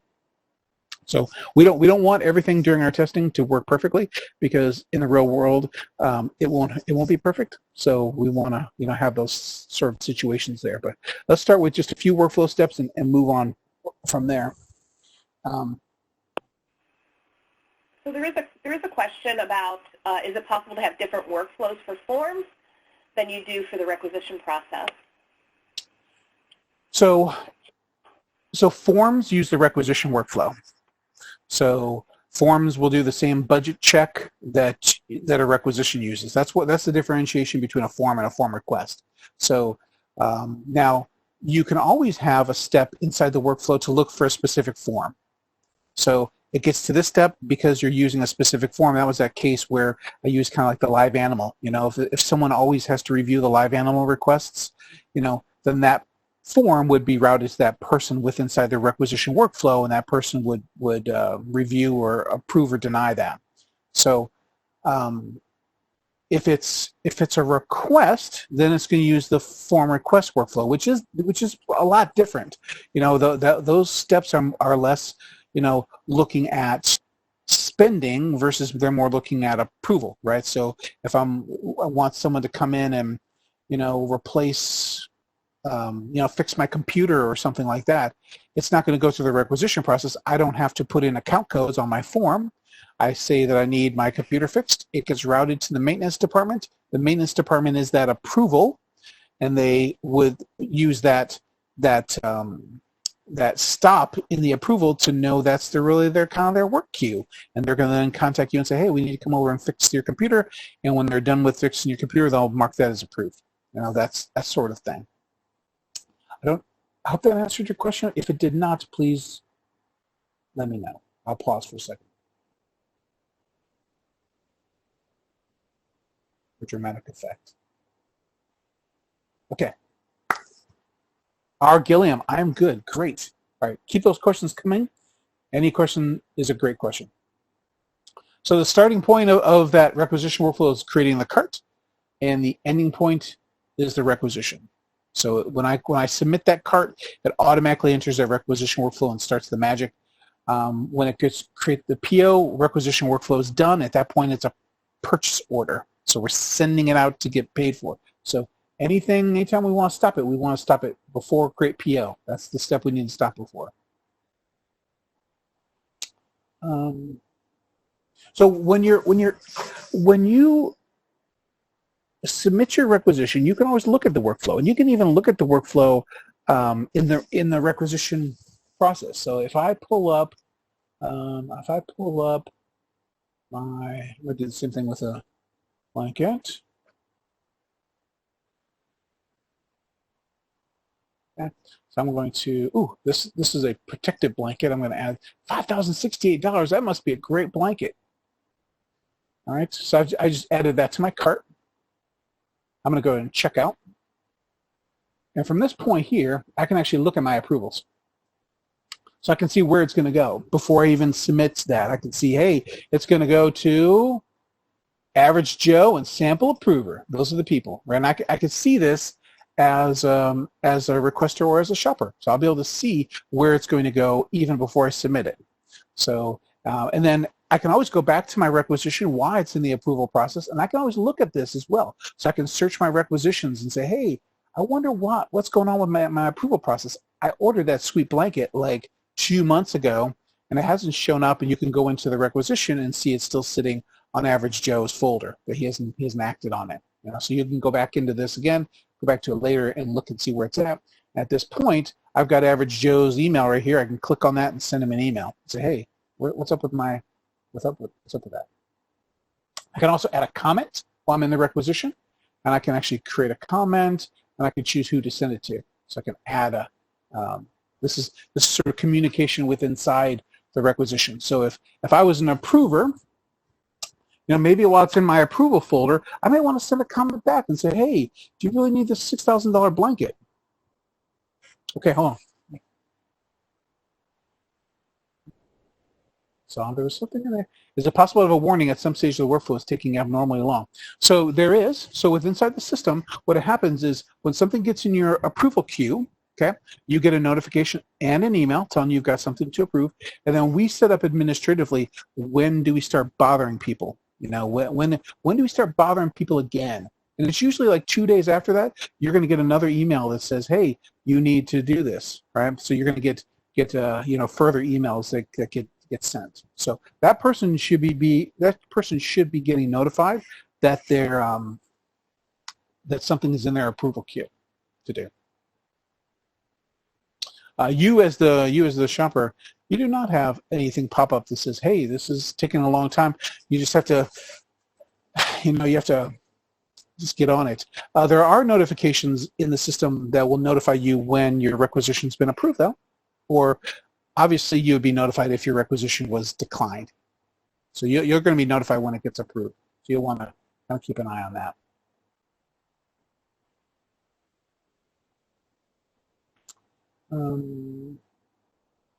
Okay. Workflow shows complete, pending future steps. Okay. And those are all steps. Those are great. Let's move on. Approvals. So manual approval step, somebody takes action. So I'm going to click approve.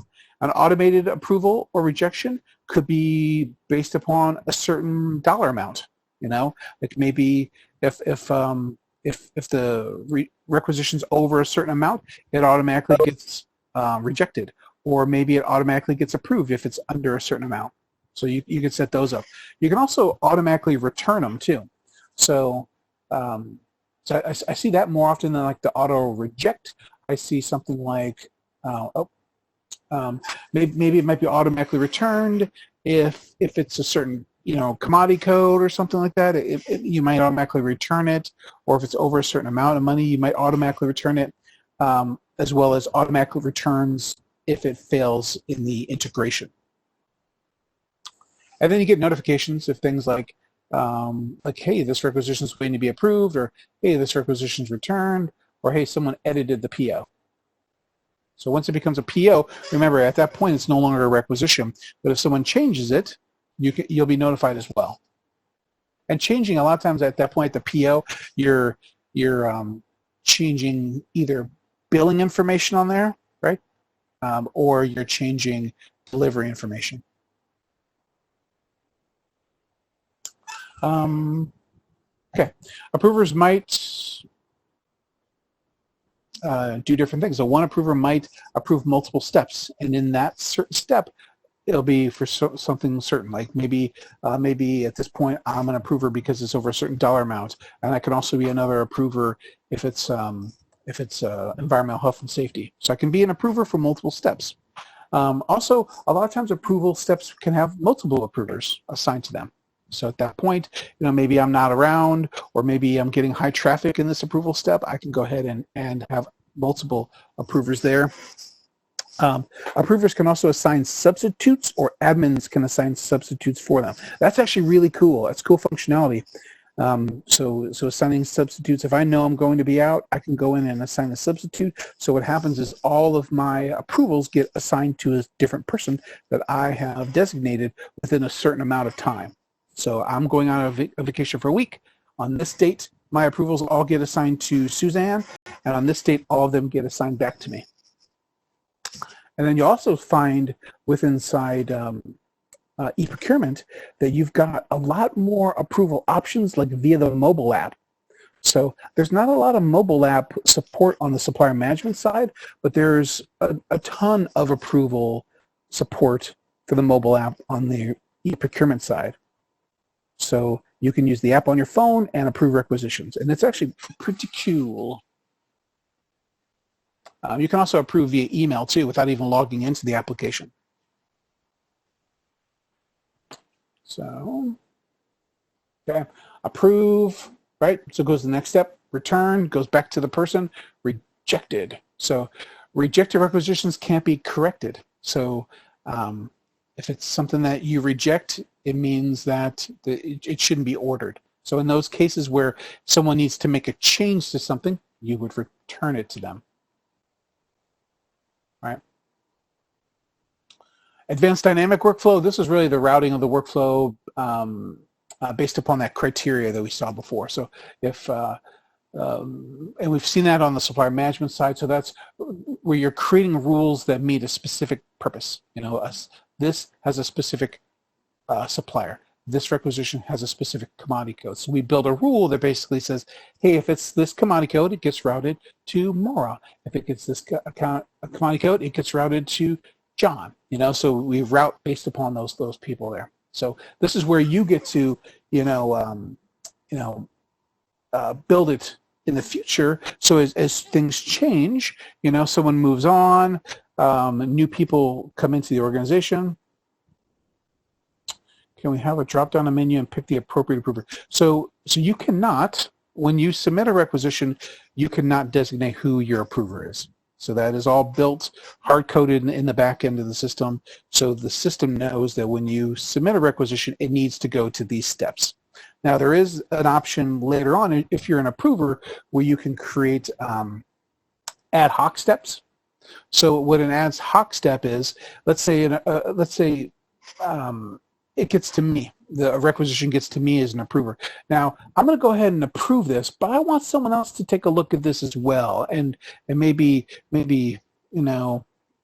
sign off on this. My options previously was I had to take my approval and I would basically delegate to someone else. So I would say, Suzanne, I'm going to assign the approval that is assigned to me to you, and you are going to be the person that is going to approve or deny.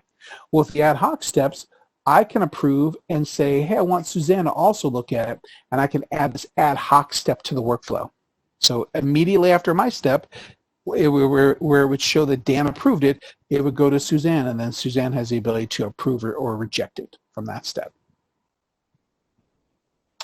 What about if fund has multiple approvers authorized? Ooh, that was someone's feverishly typing. Suzanne, hold on a second here. Let's see. So I was debating, do you want to maybe do a few slides and then pause for the question? Let me just see. Okay. So approval process be delegated, that's the assigned substitute approvers. You're assigning a different approver for yourself. What if a fund has multiple approvers authorized? We only need one approval. So in those cases where any approval step has more than one approver, there's a mechanism within the application where you assign an approval to yourself. Okay. So if it gets to a step, there's 3 approvers assigned. Typically what is going to happen is either I'm going to look at that step in the workflow and I'm one of the approvers, I'm going to approve it outright, right, which drops it out of the approval step so the other people don't see it anymore. Or if it's something I'm going to have to research or look into it a little bit, what I would do is I would assign that requisition to myself, which takes it out of the other 2 people's queue, and then I am going to then finish working on it. So that the 2 mechanisms are either assign it to myself and approve it, or just approve it outright. So I would say if it requires any sort of investigation, you're going to want to assign it to yourself. Therefore, you know that I'm not working on it and you're working on it at the same time. So our approvers get emails and notify, or I have something else to do. Yep, approvers are going to get more emails than they're ever going to want. I promise you that. Post with inside the application here at the top. You're going to have a section here. Like right now, I've got a section here for unassigned approvals. So if I'm an approver, I can come in here. This is that scenario where there's multiple approvers assigned to this step. So in this case, I come up here. I can see my little flag up there. There's one thing for me to do. I click on that. I see, oh, there's something in my step. I'm going to click on this, which takes me to here. This is the new user request. And from here, what I would typically do is I would go over here and I would assign this to myself. Okay. Oh, hold on. Select, assign to myself. Okay.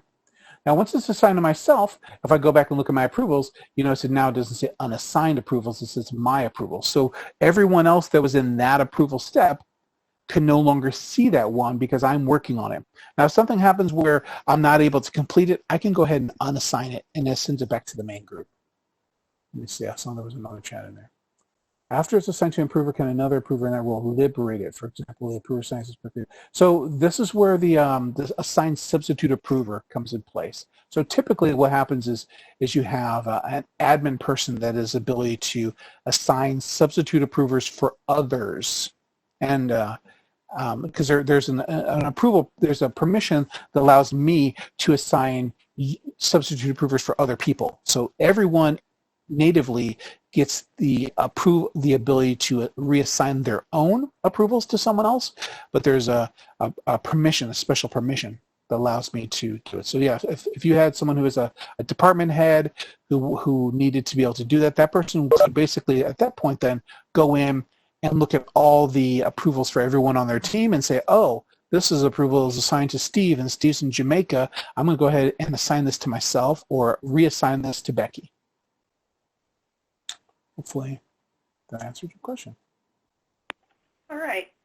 Okay, moving right along. Ooh, cool, thanks. You're welcome.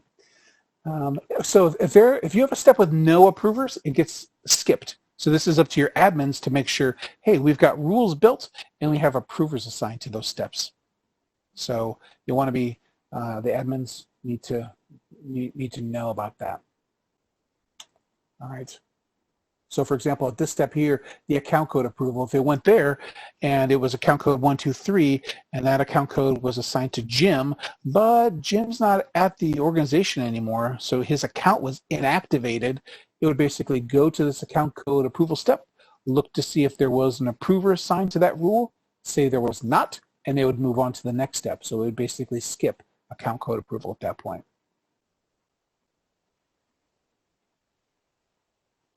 All right, purchase order functions. Ooh, I love graphics.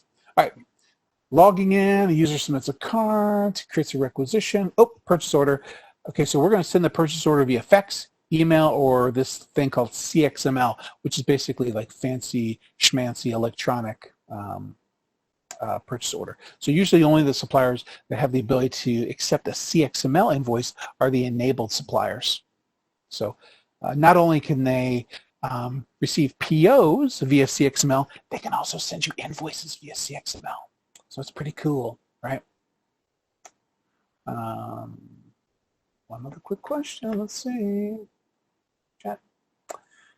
Will anyone other than the approver get a warning if the approval is stalled in there? Yeah, nope, you don't. But as an administrator, even if you're like a department level administrator, you could always create like a search So we didn't really cover anything about saved searches, but there's a whole mechanism within the application about like creating searches. So I could create a search that says, hey, I want to see all the outstanding approvals for Fred, Barney, and Wilma, right? And then I can actually look at all those at one point. Now, unless I was the approver for those, I wouldn't be able to act on those, but I could see, that Fred has got, 2 approvals, and Barney's got 19 approvals, and Wilma's got 3 approvals. And I'd be able to, see that. And if I had special permissions and I knew that Barney was now on vacation, I could go in and reassign Barney's approvals. So I could sort of keep an eye on that. All right. All right, so CXML, there's that. There's also that manual that I was telling you about before. So if it's not, I'm not sure what that meant. Ariba method, the CXML. I'm not sure. I don't know anything about Ariba, but my guess is that it's electronic. Yeah. So yeah, then if it's a manual distribution, it basically stops on a step and it's waiting for someone to print out and mail it in. So most of your suppliers that you onboard, you want to make sure that they have a distribution method. That's why one of the questions within inside your onboarding profile for your suppliers is, how do you want to receive purchase orders?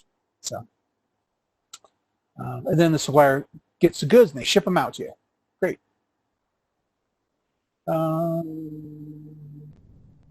Purchase order review. This just basically tells you that it's a short workflow. Again, it creates the document and it sends it out, usually. What's next? Okay, we talked about that. What process? Use your form request. This is sort of the end of the eProcurement. So this just gives you a couple things to think about. What site branding? Done. What process we use for form requests? You have to think about that. Which do you prefer visually, a form or a form request? That's probably a good place to start. Think about item quantity, dollar limits needed. Right? You might already have that information. What visibility of goods do you want? What suppliers do you need to have access to? Which ones should be accessed to later? That's through the supplier enablement team. Do you need to make any services available? And that services kind of goes back to maybe like the form requests. And think about any unusual purchasing approval situations. Oh, those are usually my favorite ones, right? Where you do something one time every 10 years, right? So sometimes those are hard to account for in the application, and you just kind of have to muddle through them when they happen. But hopefully we can account for the majority of the processes that happen frequently or semi-frequently. And think about how you're going to be able to train all your users to be able to do all this awesome eProcurement stuff. All right, AP. So AP is shorter. We're on slide 51 of 93. So we're going to zip through the AP portion pretty quick here. So if you came just looking for AP, it's going to be a whirlwind experience for us here. Let's see. Okay, so here we are in AP, accounts payable. All right, so why do you want to, automate the process, right? So you want to, maximize any of those discounts. And discounts are big things for customers. Some customers don't care about discounts. Some of them are big about discounts. So this is where, setting those payment terms at the supplier level are important. That's why it's making sure that, the workflow is built in a way that, that it exports over to your ERP prior to the due date so that you can maximize those discounts. Reduces supplier support costs. So suppliers are going to be sending you invoices, right? So some might send invoices via the portal. I can tell you, not a lot of suppliers that are not your enabled suppliers or the suppliers who you have punch outs and hosted. Most of your other suppliers are going to be sending you invoices just like they send them to you now. So you'll get the invoice. You'll have to enter them in the system. Now, if there are suppliers that are sending you a lot of invoices and they don't meet that other criteria, they're not a hosted, not a punch-out, there might be a supplier you might want to train to submit invoices on the portal. And there is training documentation on the portal, which you can steer your suppliers to train them how to submit invoices on the portal. And you might be thinking, why send invoices on the portal? Well, you don't have to enter them if they send them on the portal. That's always a benefit, right? So if you've got a couple suppliers that are sending you a lot of invoices, I would work on those suppliers and try to train them, you know? Try to figure out how you can get them to send them in the portal, because then they come into the application. Nobody's got to open an envelope. Nobody's got to manually type the invoice information into the application. They just have to review it and pay the invoice. Something to think about. Here's some Aberdeen group thing. We're going to skip past that, basically saying, hey, if you pay your invoices faster, they cost you less money. I don't know if that's true or not, but I'm going to say it's true because Aberdeen conducted that study.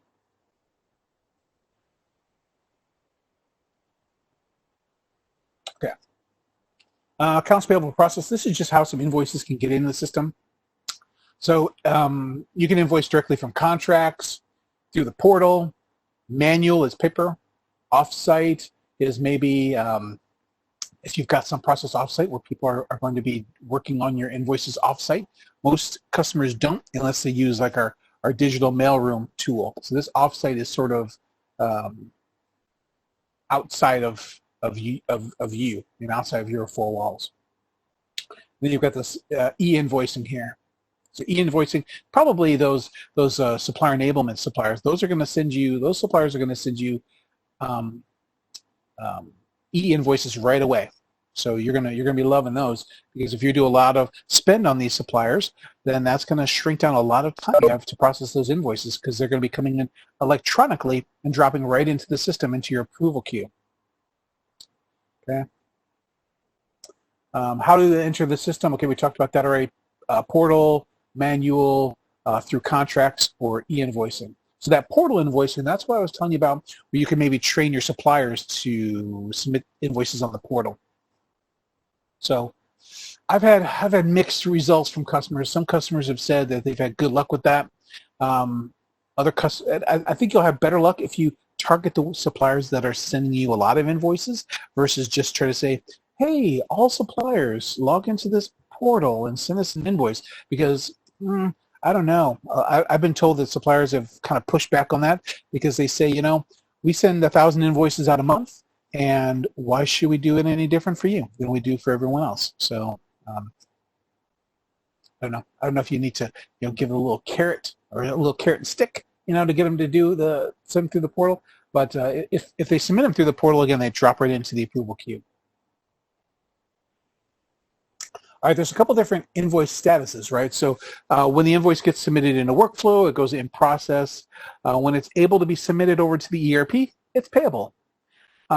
When it'll be payable in the system until your ERP sends us back a message that says paid, right? So generally what happens is there's like a communication that happens between them, right? So we send the invoice over, you send us back an invoice status update. I don't know if that's in scope or not. I don't know, but a lot of times you do. You communicate back and let us know if it's been paid or not. You can also cancel invoices, or you can mark an invoice as dispute. So when an invoice gets sent in through the portal, you can actually mark it as dispute. Those are the only ones that you can mark as dispute. So, and the idea is that you got an invoice through the portal. Maybe it requires a little bit of extra scrutiny. So maybe you want to, look at it and you mark it as dispute.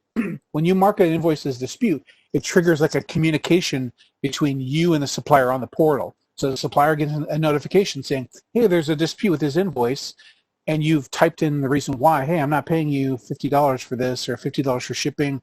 And then they type back and say, oops, we made a mistake, and they make the correction on their side, and then it gets fixed. So the dispute is just a way of communicating through the vendor on the portal. Invoices and receipts. So you got invoices and receipts. So a receipt is basically, I received this good, right? Everyone knows what a receipt is. An invoice is the document the vendor supplier sent you saying that you need to pay us. And then you also have credit memos. So credit memos, the vendors can send you in a credit memo that says, hey, here's a credit memo for an overpayment. A lot of times a credit memo will come in from a vendor. It will have very little approval process and just get processed and get sent over to the ERP. So you know that supplier, you now have a credit through them. to them. Oh, Suzanne said that invoice status update is an integration you'll be doing. It's always great when that happens versus the other. And I went ahead and I opened my mouth and stuck my foot in it, and it wasn't something we were going to do. So bravo to you, Suzanne, for that one. Bravo to you. So yeah, but what that means is as you make updates to that invoice in Banner, it's going to send that information back in. And it usually even includes like how it paid and when it paid and what was the check number. So you'll be able to look at it in the application and see. Yeah. Question? Is there a question? Oh, matching. Okay, so matching is something we need to consider as well, because now we won't be hitting accounts payable till we've been working with eProcurement for a little while, right? So I'm not going to wait until the very last minute to do accounts payable, but we are going to work on eProcurement for a little while before we jump into accounts payable, because in all honesty, the applications are very similar. The configuration of the applications is very similar. Right, the applications themselves, those two applications are really very, very similar. But I find it's best not to throw too much at you at one point. I don't want to tell you on like week one and say, hey, we're going to do eProcurement, we're going to do forms and form requests and accounts payable the first week, because I probably have a mutiny on my hand. But so accounts payable is coming, and so you'll want to start thinking about matching. So how are we going to match the invoices? Well, in our application, we do matching. But are we going to do three-way matches or two-way matches? Or are we going to do three-way matches for certain vendors and two-way matches for other vendors? And we've got all these different options and tolerances with that. So we'll be going over that in quite a lot of detail when that happens. But just know that there's a lot of flexibility there with that. So there's plenty of options there as far as how we're going to match. And I'm going to show you here in just a second here. Maybe I'll go in. Let me see. I'm going to go real quick here. So I'm going to go in to my accounts payable homepage, and I'm going to say that I received a good. Now you see I've got quantity receipt and cost receipt. We didn't talk about this yet, but if you guys do blanket POs, you guys do blanket POs there? Yes, no, maybe so.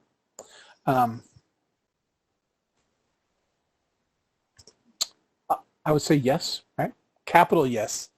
Heck yes, right? So in our application, you'll probably have like a blanket order form is probably what you'll have. So and the reason why we need to really designate that early on in the purchasing process is because we have to convert that PO from a quantity-based receiving to a cost-based receiving. So I'm not receiving 10 of this item. I've received an invoice for $100 worth of goods, and that's the cost receiving. So I've got, I've got a contract for $50,000 in rock salt or something crazy like that, right?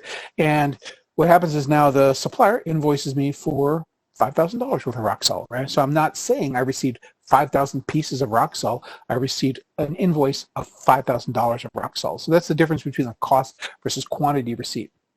So we have to designate that early on.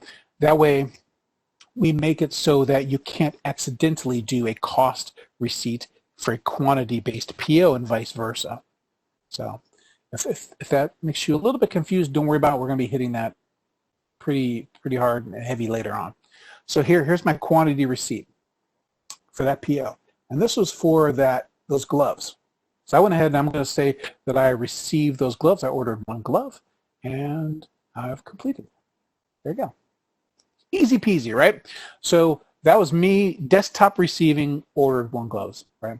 So as far as receiving goes, you have to decide whether you want to do desktop or central receiving.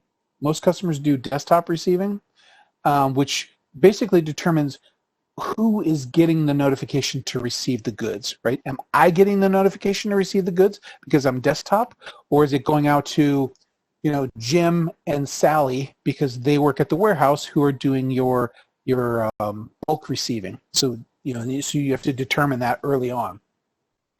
So I'm going to go ahead and say that. So if I go ahead now and I look at I'm going to look at my PO. How do I look? Where's my PO? Here's my PO. So here's my PO now. So I can look at here and I can see I have a receipt for that.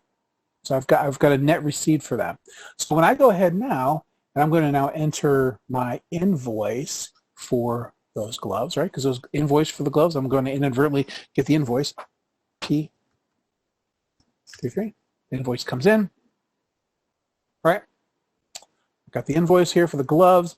It was $69.10. That's great. I'm going to go ahead and click save. That was the invoice. That was the amount that they sent. I'm going to finalize the invoice. And now what happens is by creating the invoice enters invoice workflow. So the invoice workflow is going to look at multiple different things. So if I look at my approval queue, in this case here, do I have skip steps? Yeah. So it can do things like assign an invoice number. It's looking at things like non-PO. In this place, it's got a hold for receiving. It skipped that step for some reason, probably because it was already received, right? And it skipped matching exceptions and went right to OK to pay. So that's a pretty simple scenario. I'm going to show you another scenario here. I'm going to do an invoice for PO P34. This is that for that really cool tiger blanket. I know you guys are all really jealous of it. Ooh, I don't even know if I can look at that one right now. Hold on.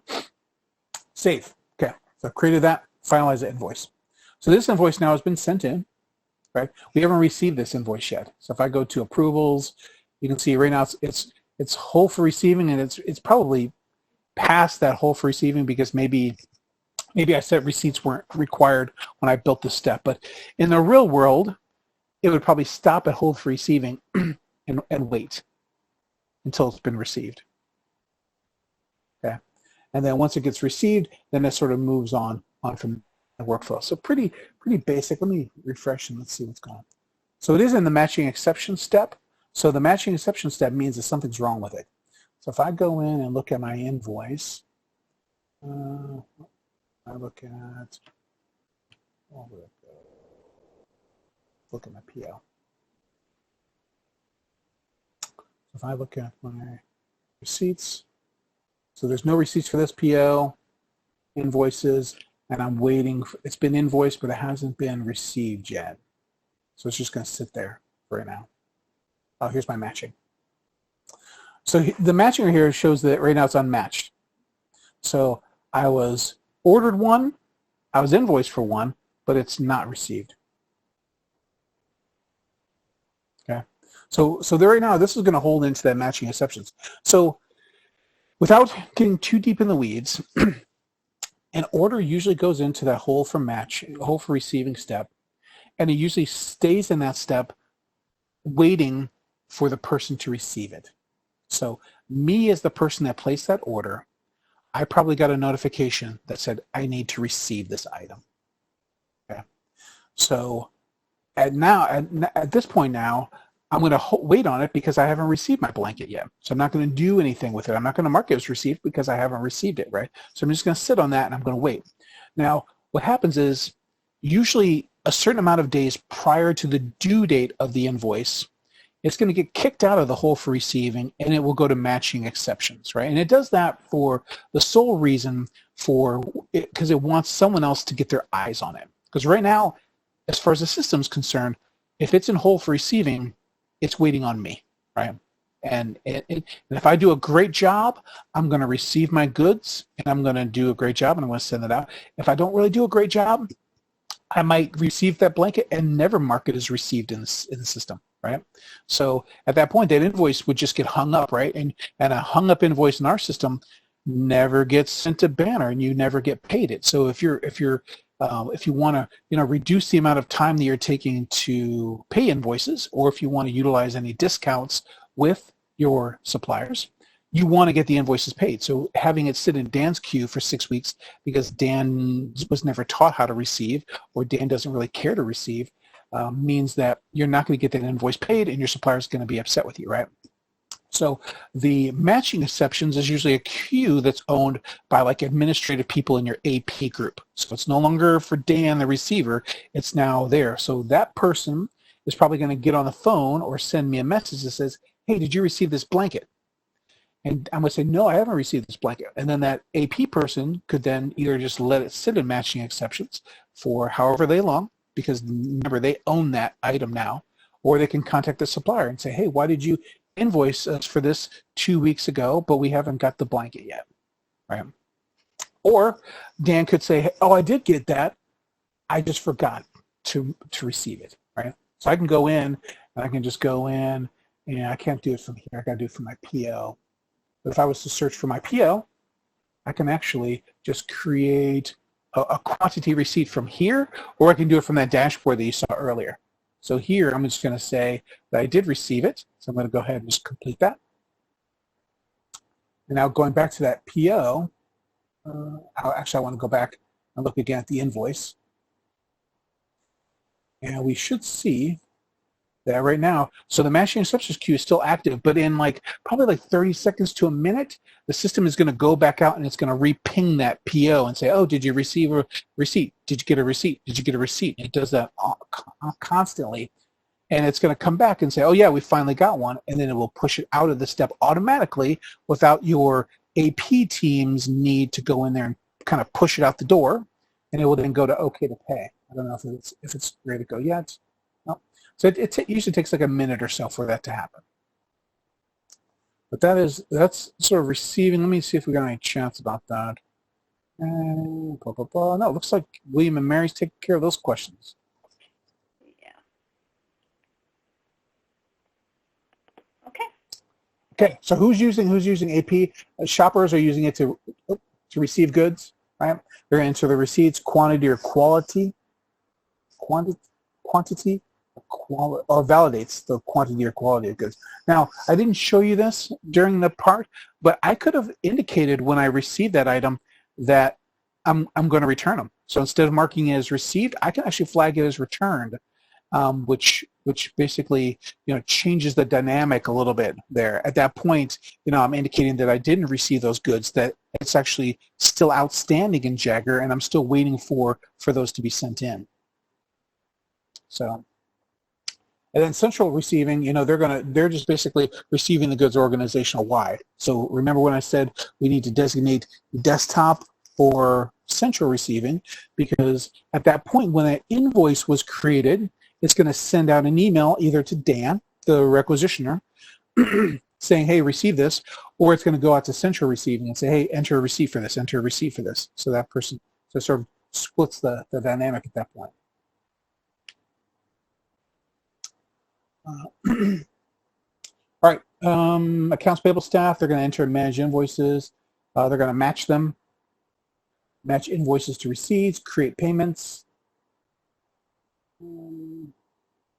So you can see AP purchasing administrator, manage overall status, checks overdue orders, monitors early payment discounts, manages configuration options, manages matching configuration. So if you were on the AP team, and you are someone who is, I don't know, a manager on that team or something. I don't know. You'll want to be brought in when we start going through, the AP portion, so you can make sure that the needs are met when we start doing the configuration of all that. All right. Let's see, processing invoice. You receive get the purchase order where the goods received, create the invoice, does it match, workflow happens, and then the supplier gets paid. So if it all works like this, that's great,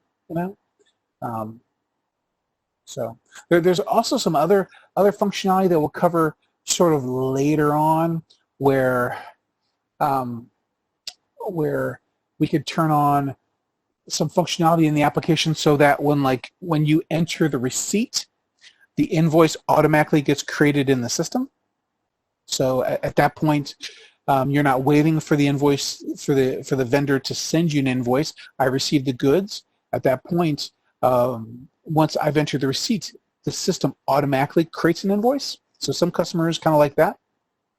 There's also functionality around where at the point of PO delivery, so I've delivered the PO to the vendor electronically, I then send the vendor an email allowing them to create an invoice electronically from the email. So I sent them the goods, and then I sent them a link where they can click on in an email where they can create an electronic receipt that gets sent into the system as well.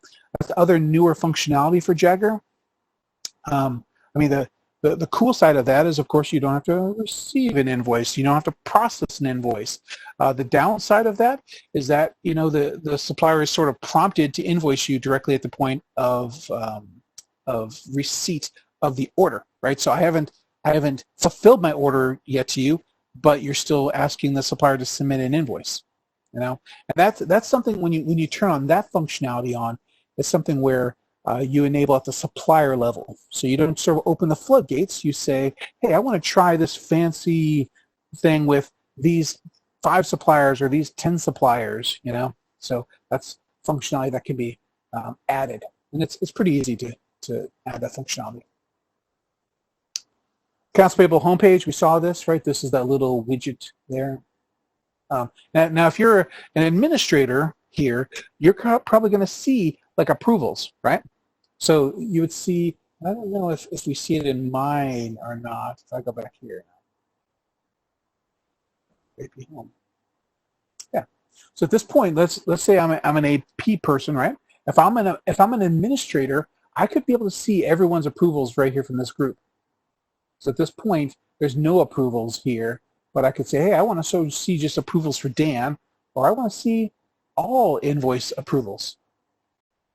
At this point, this is how, you know, you as an admin are sort of checking on the queue and seeing who's approving whatever.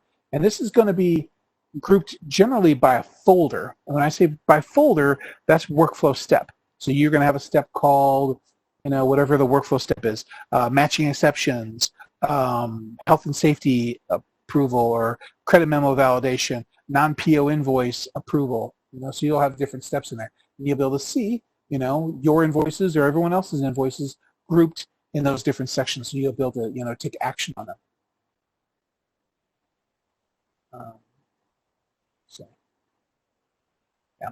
When I go into here, let me just show you this. So when I actually click into those invoices, so remember your home page is sort of like a snapshot. You've got a lot of information in there, but you've got a condensed amount of information. And it's condensed, obviously, because if all the information was there, the home page would be unreadable, right? You have too much stuff there. But when I actually clicked into this, I can actually see that this form, right here, that user request I did before, has been in my approval queue for just 1 day. So I can actually filter this in various different ways. And I can see, you know, like, how long has this been in this approval queue? And I can see, oh, hey, why has this been in your approval queue, Steve, for 14 days or something like that, you know? And I can go and harass Steve about that then. So this is where you're tracking, you know, the things that needed to be approved at a more granular level. All right, so the accounts payable homepage. Receiving invoices, check requests. Let's see what we got here. We'll just do a quick time check. Okay.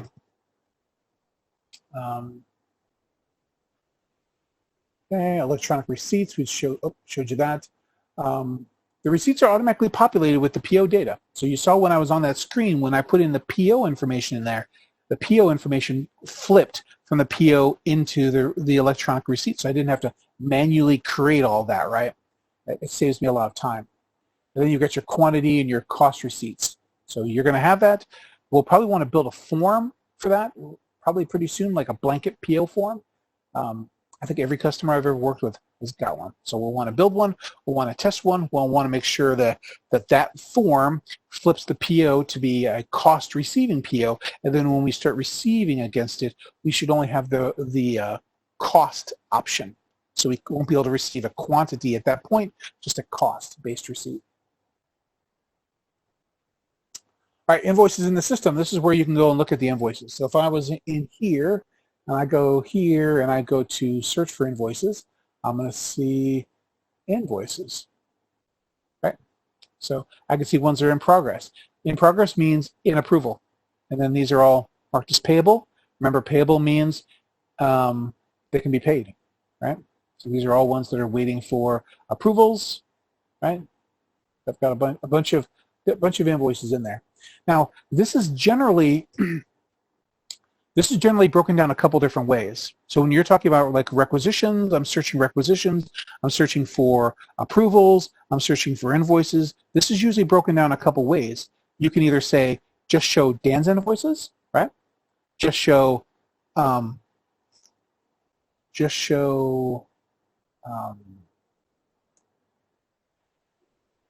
all invoices, right? So I'm either going to see everyone's invoices or I'm going to see just my invoices in here. So sometimes you might have, the user can just see their own requisitions, their own POs, but then the administrators, they can search for everyone's.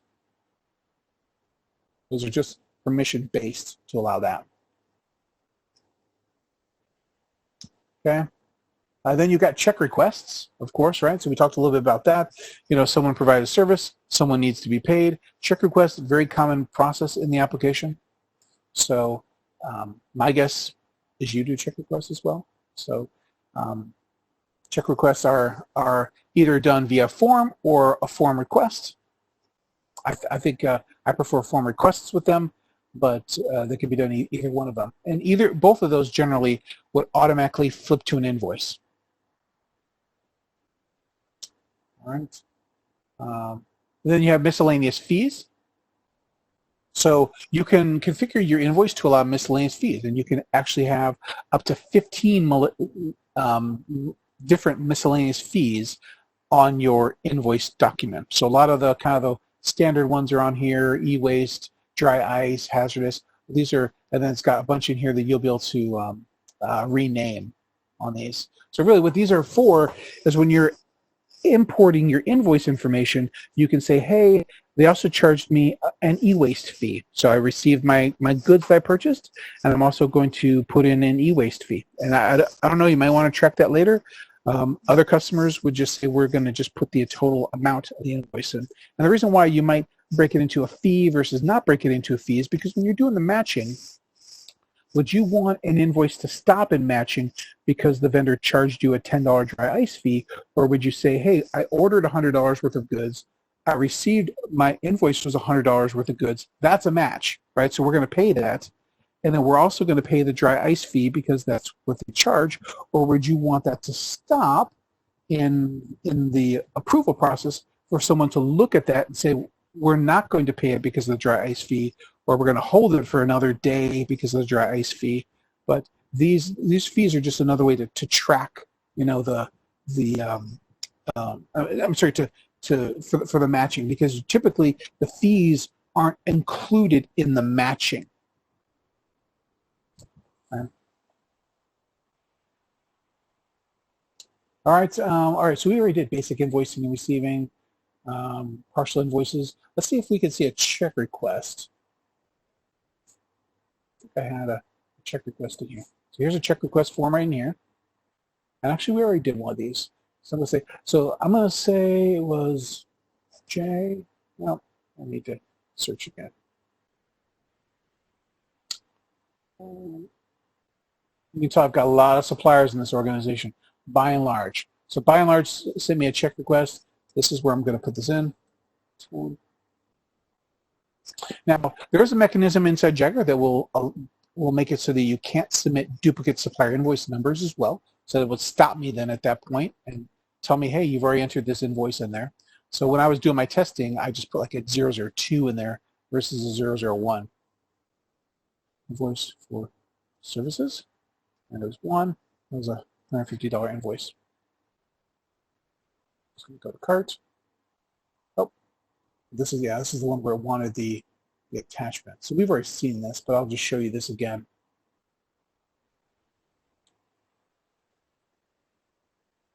Okay. So changes. Go. One or more errors. Didn't I like? Can I add this check request actually? Oh, because the cart already has a check request as non-checked items. So that's something good to point out. Is you can have forms that aren't mixable. So this form is a non-mixable form.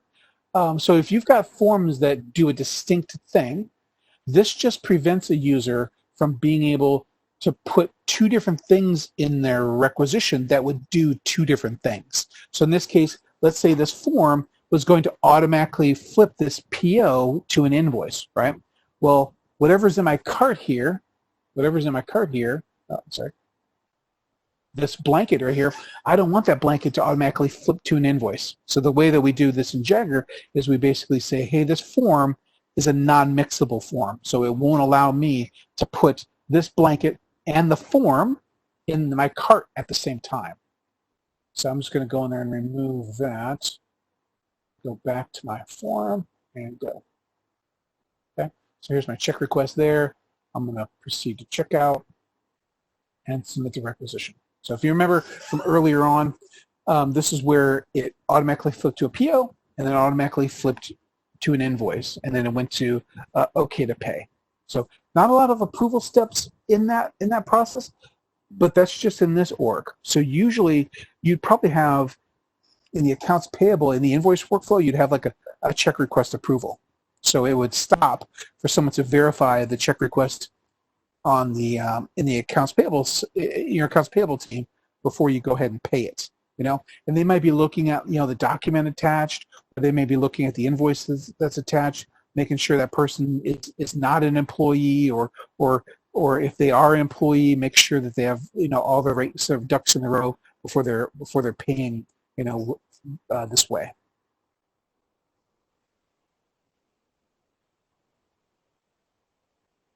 All right.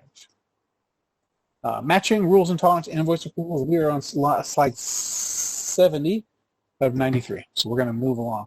Okay. This just gives you a bunch of different options that you can use for matching. Right.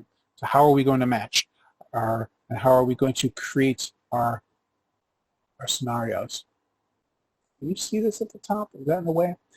So you can see that we can do it by total amount, by department, spend amounts, form information. So this is just a bunch of information on how we could do the matching. Just like we are going to create workflow rules, we're going to create matching rules. You know, and some customers have very simple matching rules. They might say, hey, everything is going to be a three-way match except for these three scenarios. If it's a, you know, let's say if it's a check request form, we're not going to match it, right? We don't need to match it because we're not going to be entering a receipt, right? So a check request form, we're going to just have two-way matching on that, you know, because we're going to get a PO automatically generated. We're going to get an invoice generated, so we're not going to stop it in a folder for someone to receive on it, because we've already, you know, maybe we've already indicated we've received the invoice. Because we received the invoice, we've already received the services, you know, when we created that check request form. So just a lot of information here, just is very complicated how you can do that. When you create your rules, you have to you stack them up and basically say this rule is going to run first, this rule is going to run second, this rule is going to run third, and then your invoice actually goes through all the rules, and the first one that it matches on, it stops, and that's the matching that's required for the invoice. So in this case here, this supplier is called IT Service Pros, so receipt is not required. So if an invoice came in for IT Service Pros, it would not require a receipt for that. It would just be two-way matching. And then if it was a form, was a P-card request, you can see it's always going to be a three-way match. And then if it's going to be a check request, it's going to be a two-way match. So, I mean, there's lots of options with that. Most customers use some sort of three-way matching with some sort of variance tolerances. I remember, I think I worked with VCU, and I think they had like a certain amount of percentage that they would allow over the invoice amount. So if it was over 2% or something like that, they would go ahead and pay the invoice regardless. That's, you know, one customer's way of doing it. Other customers would say, you know, we want to have a complete matching. We want to say we don't want to pay even 1 cent over, you know, than what was on the PO.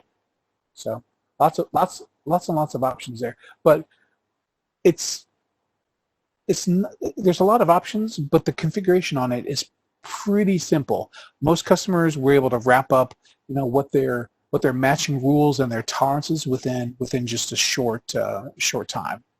And then it's just, testing it and seeing if there's any outliers. All right. Invoices go through approvals just like everything else does, right? So you can have manual approvals, automated approvals, notifications. A notification step is basically an approval step, but you don't have to take action on it. So it's an approval step that gets built like every other approval step, but at that step in the workflow, instead of sending a message telling someone that they need to approve it, it sends them a notification telling them that it's approved. So it's, in that case, that's what a notification is.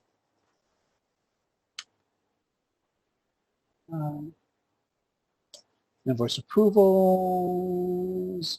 Yep, once invoices are created, they enter invoice workflow. They're going to do various things. Once approved, invoices are marked as payable for payment and sent to the ERP. So that's where that communication happens, when they get marked as payable. Okay. All right, here's our approve, reject, or return or reject. Same thing as before. Approving it moves it on to the next place. Returns it allows it to go back and let someone make a correction. Rejecting it will kill it, and you'd have to recreate the invoice.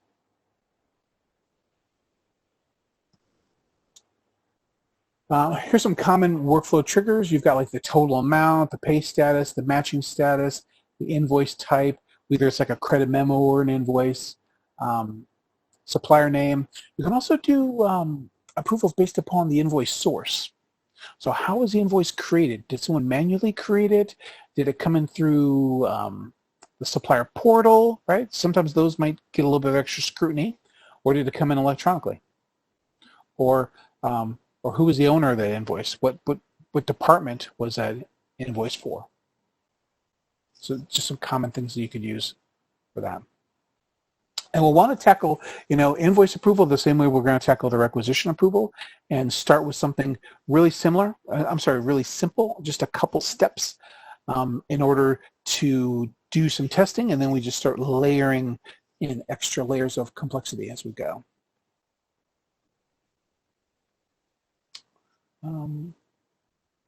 This is that question that came in earlier. These are those reminders, right? So, so what's kind of fun is you can also have approvals. The reminders go to the person's managers, right? So we're going to go ahead and say, before sending the initial reminder email. So I received my reminder, I received my approval today. In 2 days, I'm going to get a reminder saying I need to approve, just a friendly reminder, right? And then, number of days to wait before sending an initial reminder email. Yeah, number of days to wait after initial email to send follow-up reminder email. So you got your follow-up, and then you get your reminder emails. And then do you want the managers to be notified or not? Right? If yes, then administratively your admins have to go into each user account and designate each user, who's everyone's managers, which is not a terrible thing to do, but it is something else to set up. And at that point, that the managers get notified that there's things that aren't being approved on a timely matter.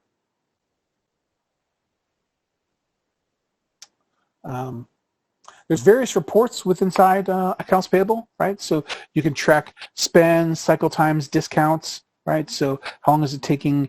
Like how much are you spending, right? How long are you taking to process the invoice from invoice creation to invoice pay? That's cycle time. And then how much of a discount are you receiving? So there's a few reports that are canned reports that are built into Jaggaer, and we also have an analytic tool built in as well that you can write custom reports and even have those custom reports run on a schedule and even email you the report options, report outcomes. So maybe for AP reporting, your management, your admins might need them. Day-to-day users, people like your department heads, might be interested in knowing, how long it's taking, to process invoices and things like that. So different reports cater to different groups of people.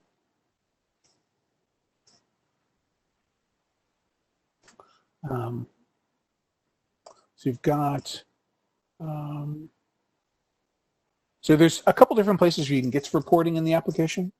So you've got under accounts payable, we've got reports here. So you can see things like early payment analysis, early payment discount details, and then you get your cycle times, right? How long is it taking invoice create to invoice export, invoice submit to invoice export, right? Create is creating the invoice, submitting is actually submitting it into approval. So those times might be different. And then you've got your cycle time for your invoice workflow. How long is it taking to approve your invoices? Right? So these are just reports that are based upon accounts payable. Then you've also got other reporting down here as well. So you've got things like invoice reports. Your admins, don't mind these things that are here with the J's next to them. Those are Jaggaer only reports. You will not see those reports when you log in. But things like your invoice reports, your site usage reports, these are other reports that you will be able to see if you've been given the proper permissions within the application to see them. There's also reports up here under, what's it under documents? Well, it's under searching. So you can actually search documents and create your own reports there. And that reports. Here's purchasing and spending reports. So you got your spend dashboard. I don't know if this will even look like anything, but right, it'll track the amount of spend. Right, there hasn't been much spend except just in July. Dan hasn't been doing a whole lot in this site, but you've got spend analysts reports, inventory reports, things like that. So you've got various different reports there.